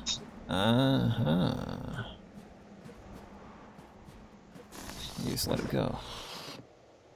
Yeah, the ceiling walk cycle. Walk cycles are a lot of frames, so it was nice to have avoided it for as long as we did. But ultimately, you're like, probably. I can ultimately see why you would want to do this, where you hold it and let go.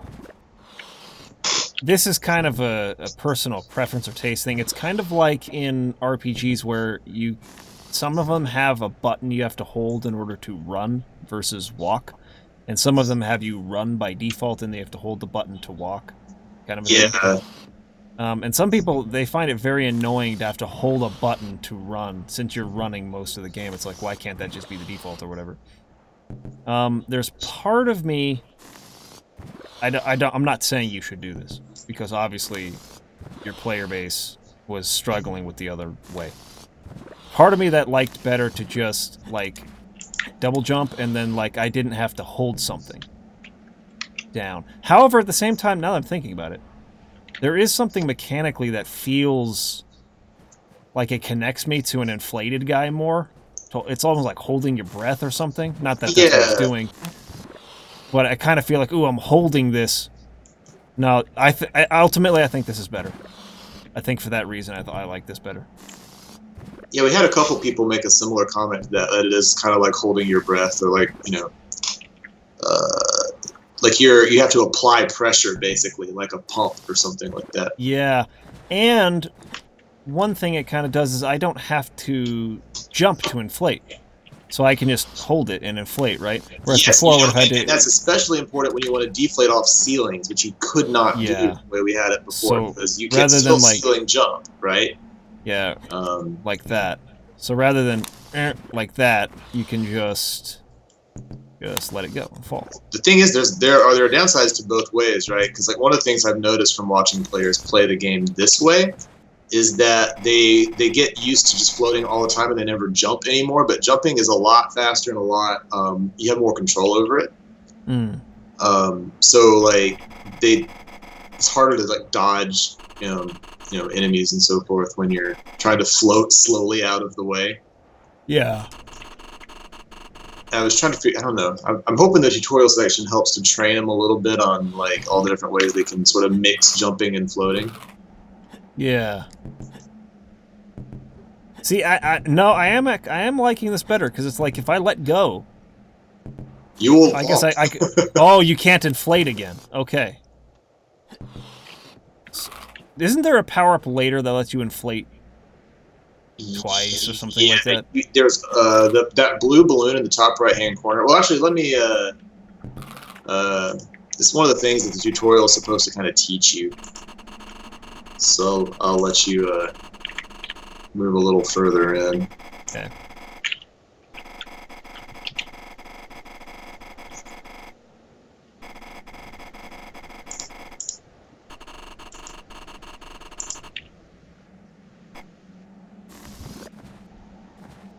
Oh, the blue balloon up there, yeah.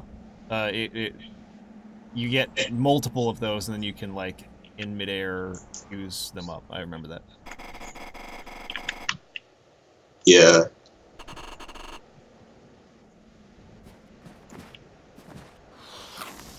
So this room right here is also entirely new. It froze a little bit there again. Ooh, not a good time to freeze. Yeah, right in the middle of a jump.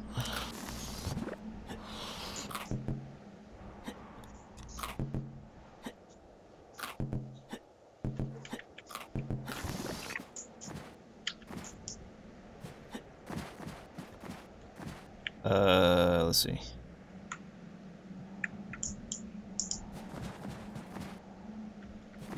I'm trying to think, because that won't give me a second one, right? The blue balloon.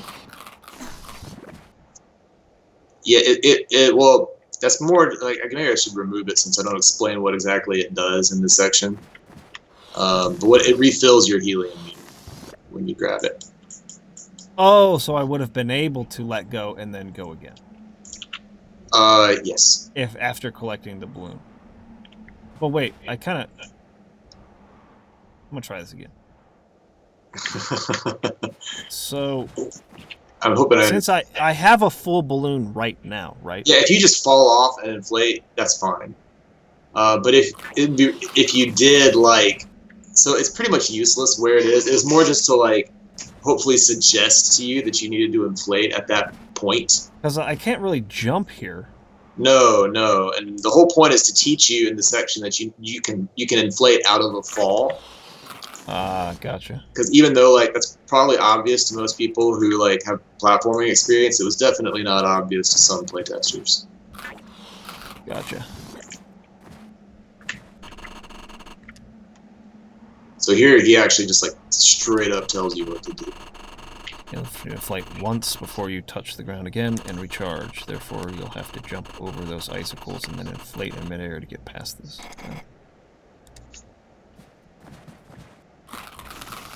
Oops, I did it wrong. I forgot I can jump higher now. No! Okay. I can still get it. Still get it.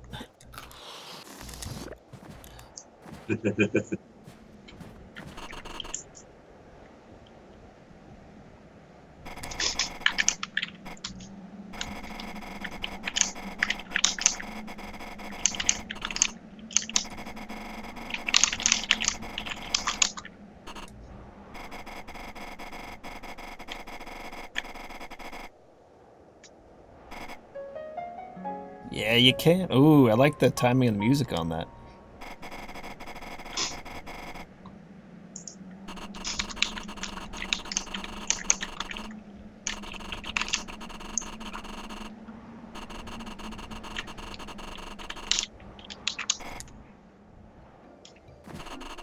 Awesome.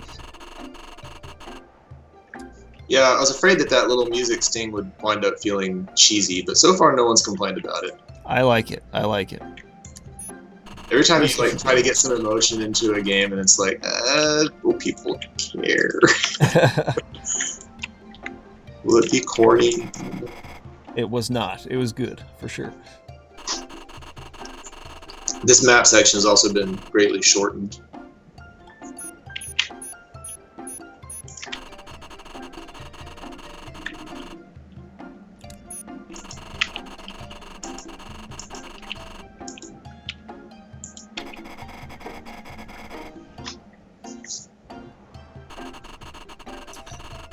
Suggestion for that map section. Trying to think of how to word this.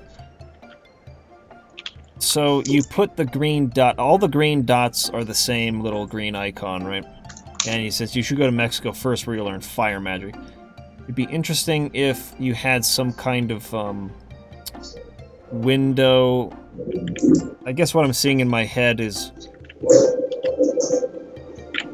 kind of like a dialogue box that points to the dot, but then opens up into a larger window or something, and either have maybe the boss from that level there, kind of like Mega Man's selection screen. It's oh, I'm gonna go to the level with this boss or something, but it doesn't necessarily be the boss. My first thought was maybe this is where you learn your fire magic, so it's oh, I know what I'm going to get if I go here. Okay, yeah, there are little icons that show up on the world map when you go there. Okay. Not for each individual boss, but it does tell you that this is where fire magic is. You'll see it if you go to the world map. Okay.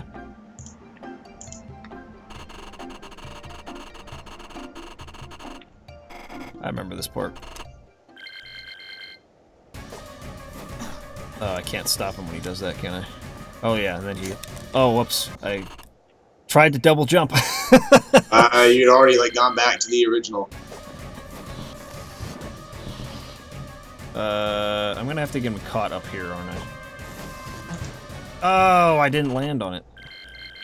Let's see. I, like, duck. Or no, wait, just do it here. Drop. And then punch him. Punch him, thank you. There we go.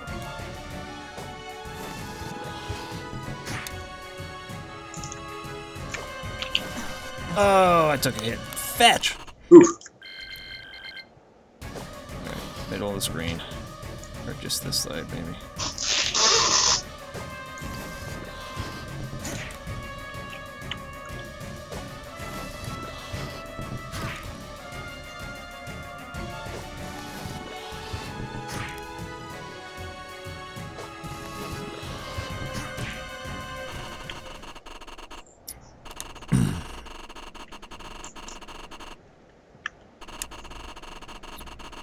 This to strike me with the might of an airbag.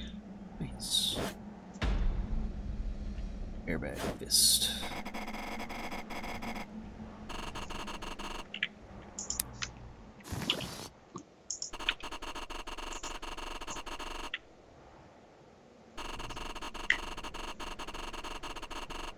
See, that shop sign over there on the left is also a new thing.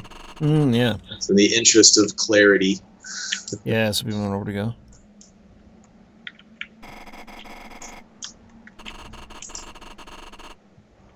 Nice.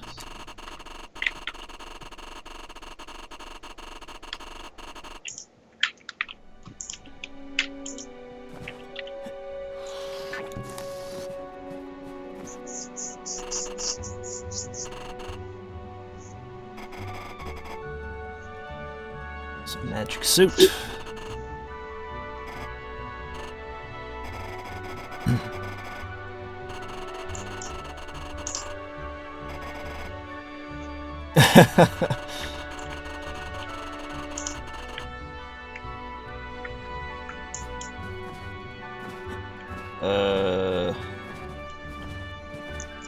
Yeah, so it's actually, it's punch. Okay. That interacts with things. I think, Is there a more intuitive option, you think? if you walk past it, if there is a little, like, bubble window that popped up above it or something. Oh, like, that it would, just like, says X2 buy or whatever. Yeah, that would make sense. That, and then maybe if it had some of the info on it, you know? So you, like, walk past it, it's like, bloop, and then, Yeah, like a little pop-up.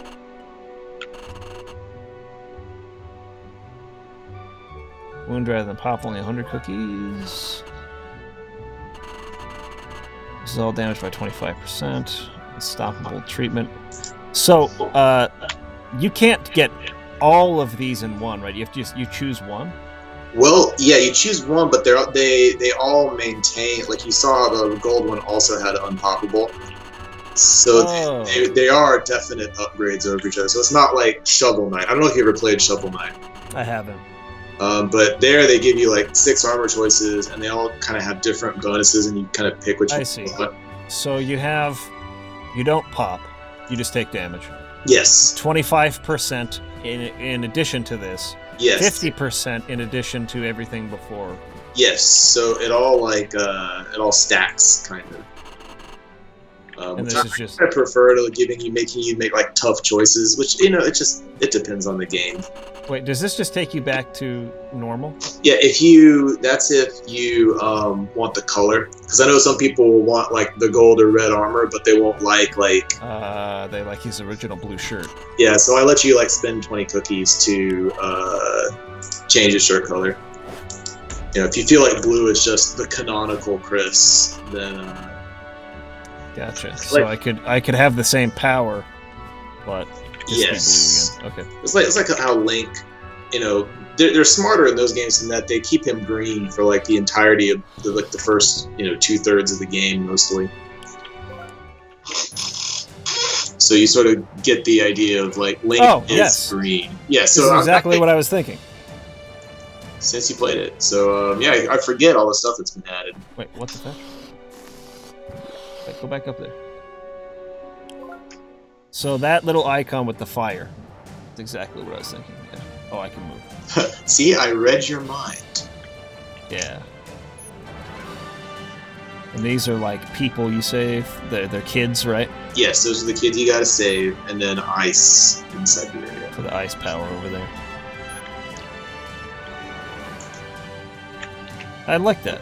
Yep, so you have the whole world map open to you at the beginning. Like, that was a question that, people... Is there a way to move a little faster? There are upgrades for your float speed, but I did kind of want it to not be super, super quick, just to give you the feeling that you're going a long way. Oh, he's actually floating all the way on the air to these places in the world. Like, he's not taking any kind of shortcut. He's, like, literally floating across the world. Exactly. Like, it is not a, like, just a random menu and he's, like, getting on a plane or something like that. This one up here, is that the optional level? Oh, no, that's the Kingdom with the balloons. Okay. This ice one was the one. Yeah, the ice one is optional. So far, the amount of people who have done the optional level is 100%. Yeah, I'm totally. Because you get ice powers, man. Yeah, well, part of the appeal of something like calling something optional is that it always feels more rewarding just knowing that it's optional. Like, oh, I didn't have to do that, but I went above and beyond. Oh, I don't want to punch you. How do I talk to people again? X, but the puppies don't talk. Oh, okay. What up?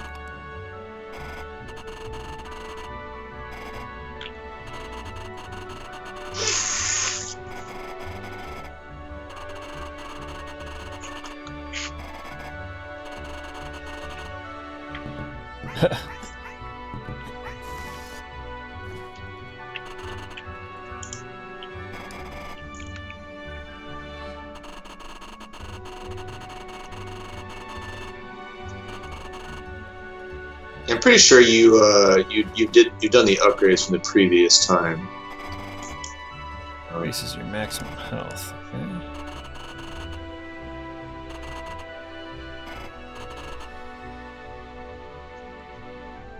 Oh no, 250 cookies. Magic. Oh wait, what does it do? Helium. Maximum helium level. Oh, that's a good deal.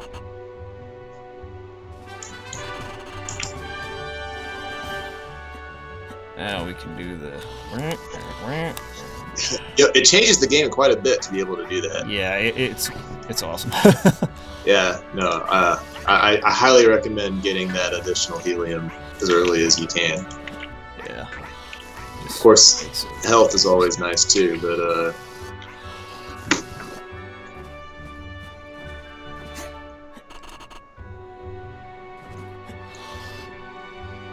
oh yeah, and then this one.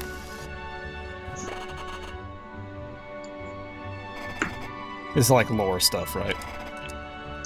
Yes, and also like kind of you know how like collectible, Fantasy 6, like you can go into like the classroom or whatever in Narsh. Yeah. So it's like a tutorial / collectible / Yes, it's a collectible. Yeah. So all those guys like kind of give you instructions.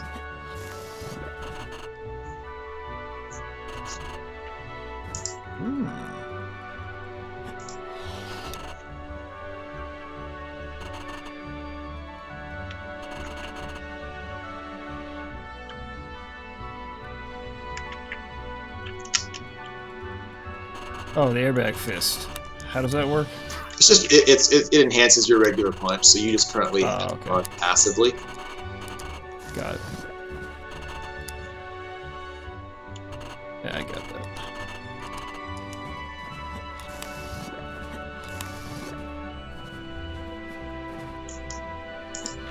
All right.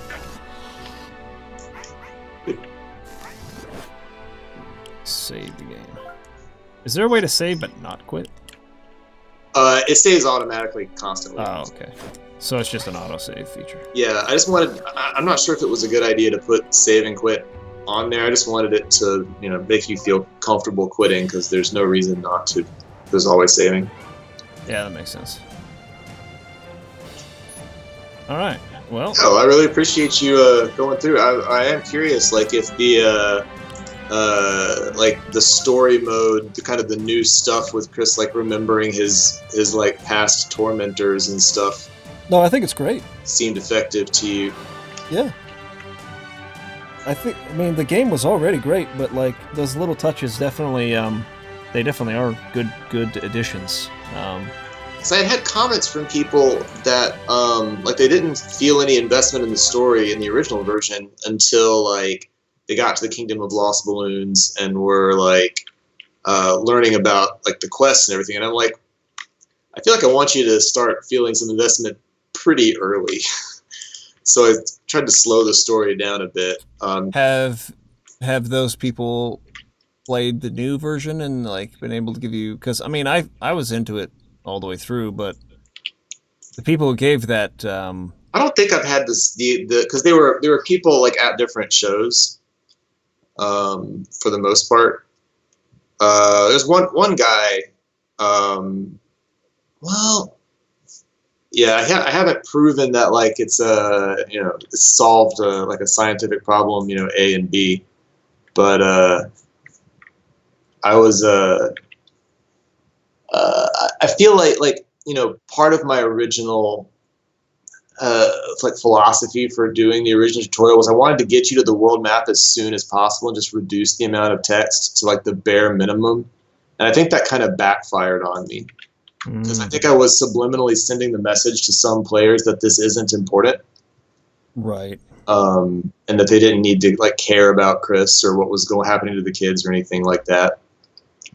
And so, Delicate balance for that stuff, man. and the thing I realized too is that people would still complain about text if you're a non-reader, like the difference between like 10 minutes of text and 15 minutes of text is nothing. But the difference between 0 and 10 is everything, right? Yeah. But if you like text and you like story, that extra 5 minutes can really like help like flesh out the story. Sure. And I think hopefully make you like care about the kids more. Like I gave the kids that you're rescuing more dialogue and tried to make them like as nice to you as possible, so that like hopefully you're like, oh wow, I should rescue them. Yeah, I want to save those kids. Yeah. Yeah, I think it's working. Again, I liked it before. I didn't have the same issue the other players had, but I do think that the additions address the things that they brought up. And it didn't make it worse for you. Like you weren't no. getting bored by like some extra dialogue here and there. No way, absolutely not. You like animation. So yep, that's good. Yep. And yeah, it still moves quickly. I mean, it by no means is like, oh, this is just let me play the game, I don't want to read all this dialogue. It's definitely not anywhere close to being in the realm of too long before you start playing the game.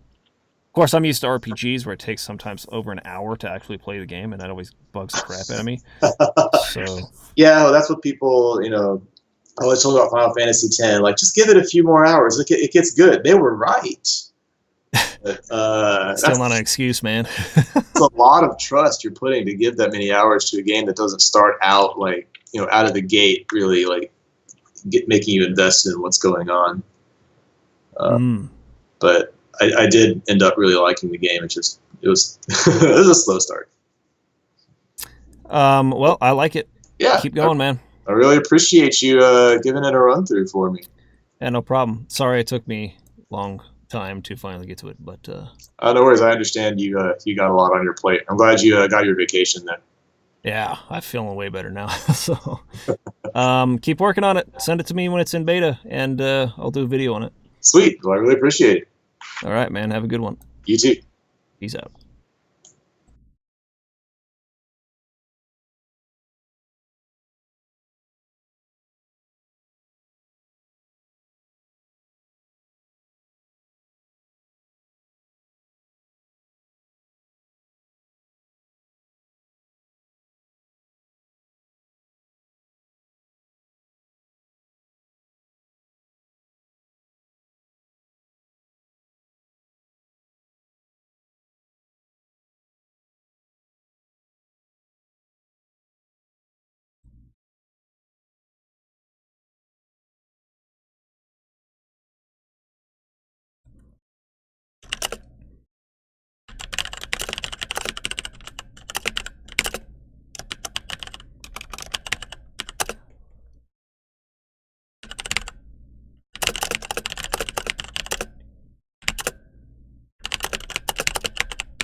Memories of Celceta, which is what, what originally on the Vita and recently came to Steam. I think about a year ago or so. Right. Yeah. Well, the 9th version, the newest game, it's coming out on September 26th in Japan for the PlayStation 4. There's no American release, North American release date at this time, but I'm sure that this is going to get a North American release, and at that point, I'm absolutely going to give this a shot, depending on the release date in North America. If it comes out around Final Fantasy VII Remake, that would be a bad idea for them. I think they've been pretty consistent with the YS series, and I think it's the Trail series that has been having weird, inconsistent release schedules for it. Sure. Yeah, But definitely. East sounds like it comes out just like pretty soon after the Japanese version.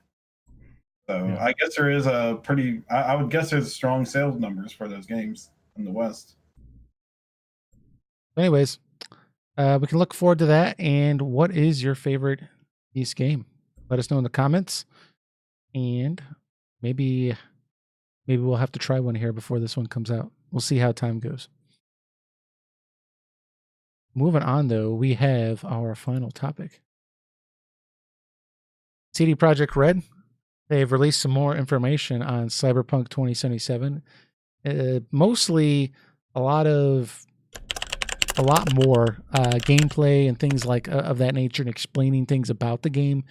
And they also said an interesting statement that they're planning their development cycle. They're looking at after Cyberpunk 2077 comes out, they're going to work on another Witcher game, and then after that comes out, they're hopefully going to do another Cyberpunk game, assuming this game does well. So that's interesting that they're approaching it like that. But they released this long trailer. It's more of a gameplay showcase type deal that's about 14 minutes long. But while watching it, and I'll see if we can play it in a small window here, maybe that'll have better luck here. But while watching it, I noticed there was lots and lots of world building that went into place about this game. For example, they explained that this particular area that the game takes place in, it used to be this city or area that investors were trying to make into this like upper class vacation spot, but some kind of calamity happens and they end up pulling all their money from the area. And so crime just is attracted to this location because it's basically been abandoned. And for that reason, there's all these gangs and just, police won't go in there and this type of thing. And so it seems like they've really worked a lot on like the backstory and like why this world is the way it is, which I really, really think it's cool because it's focusing on a strong narrative standpoint of just building this world out and making it feel real. So I think that's definitely really, really cool. But one of the things from a gameplay standpoint that I thought was really unique is they said when you go to create your character, instead of choosing a class, it lets you choose your backstory, right? So it gives an example as you can choose nomad, street kid, or corporate type. And depending on what you choose, that adds different types of side quests and dialogue options in the game. So when you're interacting with NPCs, there'll be different dialogue options, and there's whole little like branching side quests that result based upon the path that you choose, which I think is a really unique idea. Like, hey, what kind of person are you? Not necessarily, like what role do you play in the gameplay, but what is your history? You get to choose that. And so I think that's a really cool way to approach it. And it looks like there's the whole sets of skills and abilities that you can choose that are not really specific to class systems. So you can kind of make a hybrid type character and you're not really refined down to, your what's the futuristic term of a warrior? I don't know, a warrior or a mage or something like that. There's hacking abilities, there's long range, short range abilities. You can do everything if you want to. So I think that's really cool. And these are just things I noticed from the trailer. It also said it gave an example of one of the classes or one of the abilities that you can focus on for hacking, which sounds pretty generic for a futuristic game, right? But I think it works really well for this game, how they show, because this world is very much obviously about like cybernetics and implants and everything like that. So they let you basically hack anything in the game, it seems like. So at one point they have an enemy who's weightlifting, and you're able to hack the weightlift bench, and the bench just chokes him. Like it won't go back up, and you're able to kill him that way. Or they show another option where you're able to hack into another person through their implants, and if you're strong enough, you can like gain information that they know. And there's all sorts of stuff like that they're showing off. So it seems like they're like really going all out for this game, which is really, really cool. Mm-hmm. Yeah. Sorry, I was just watching this. I was like, man, this is sick. No, totally agree. It just keeps looking better and better. Like all the options you have, yeah. And the thing you mentioned about the backstory, where you're kind of choosing your past, like where you came from up to this point, and how that affects the game. That's going to add replay value, right? If you have a few different ways that you can.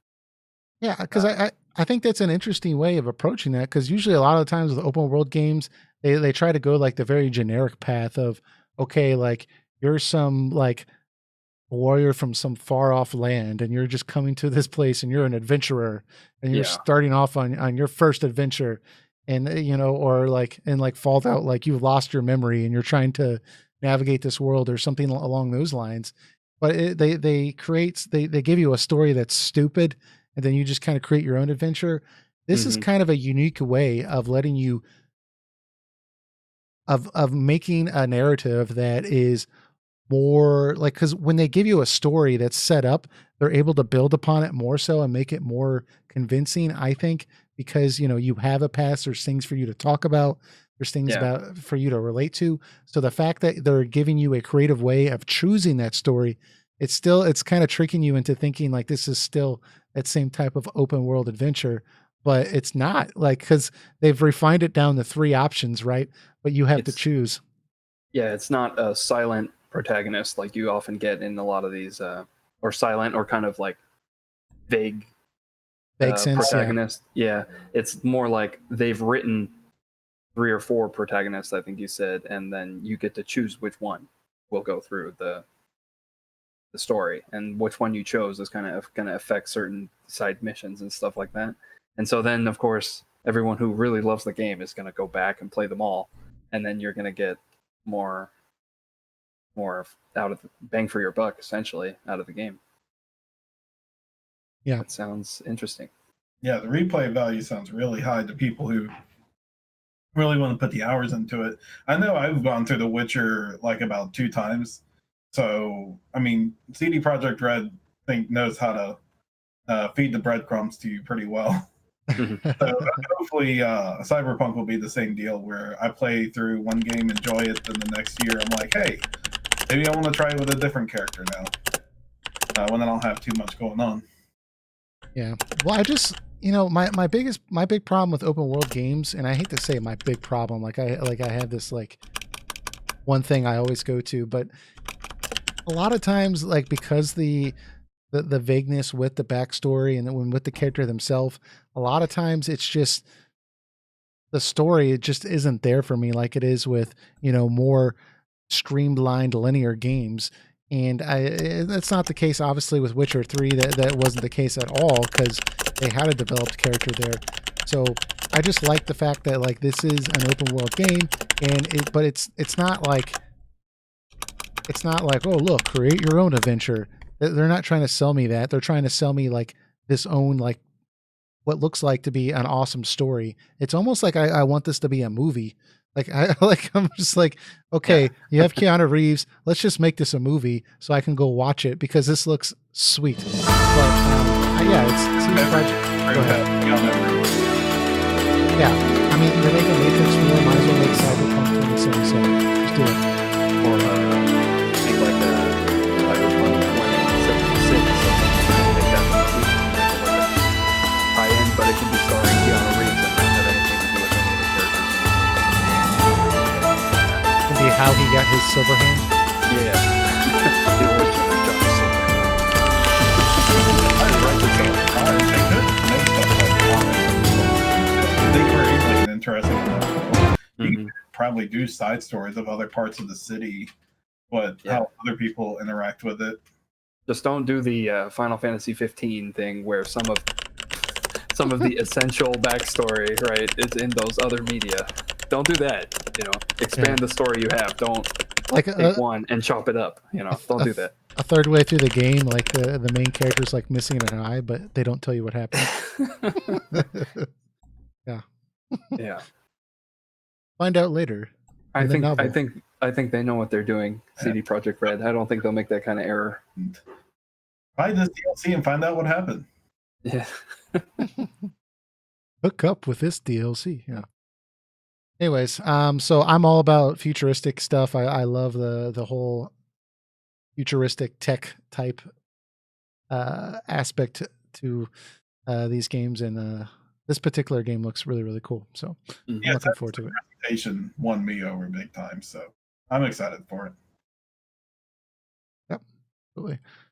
And so I think that wraps us up for this week. Checking this out. Looks like I'm assuming Mike says he's played Witcher 3 like 5 times. That's impressive. But not Final Fantasy 14 once. Come on, man. Yeah. What's the amount of time it took to play Witcher 3 5 times? And then let's encompass that to is that like equal to Final Fantasy 14? I don't know. I mean, each part of 14 is like the length of a normal Final Fantasy, so kind of do the math from there. I don't know. Anyways, so that wraps up this week's podcast. Next week, we will be talking about our impressions with Final Fantasy VIII, the remastered version, and whether or not we think the censored bits actually changed the story, or whether this was another round of typical Square Final Fantasy traditional censorship. And if there's any other topics you want us to talk about, gaming news or topic suggestions, just go to our Discord server. There's going to be a link in the description. Click on that, join, and there you can go and suggest topics, interact with us, tell Eric that Final Fantasy 14 sucks. He might give you a 1-week ban if you do that. I don't know. We'll see. But no, I'm just playing around.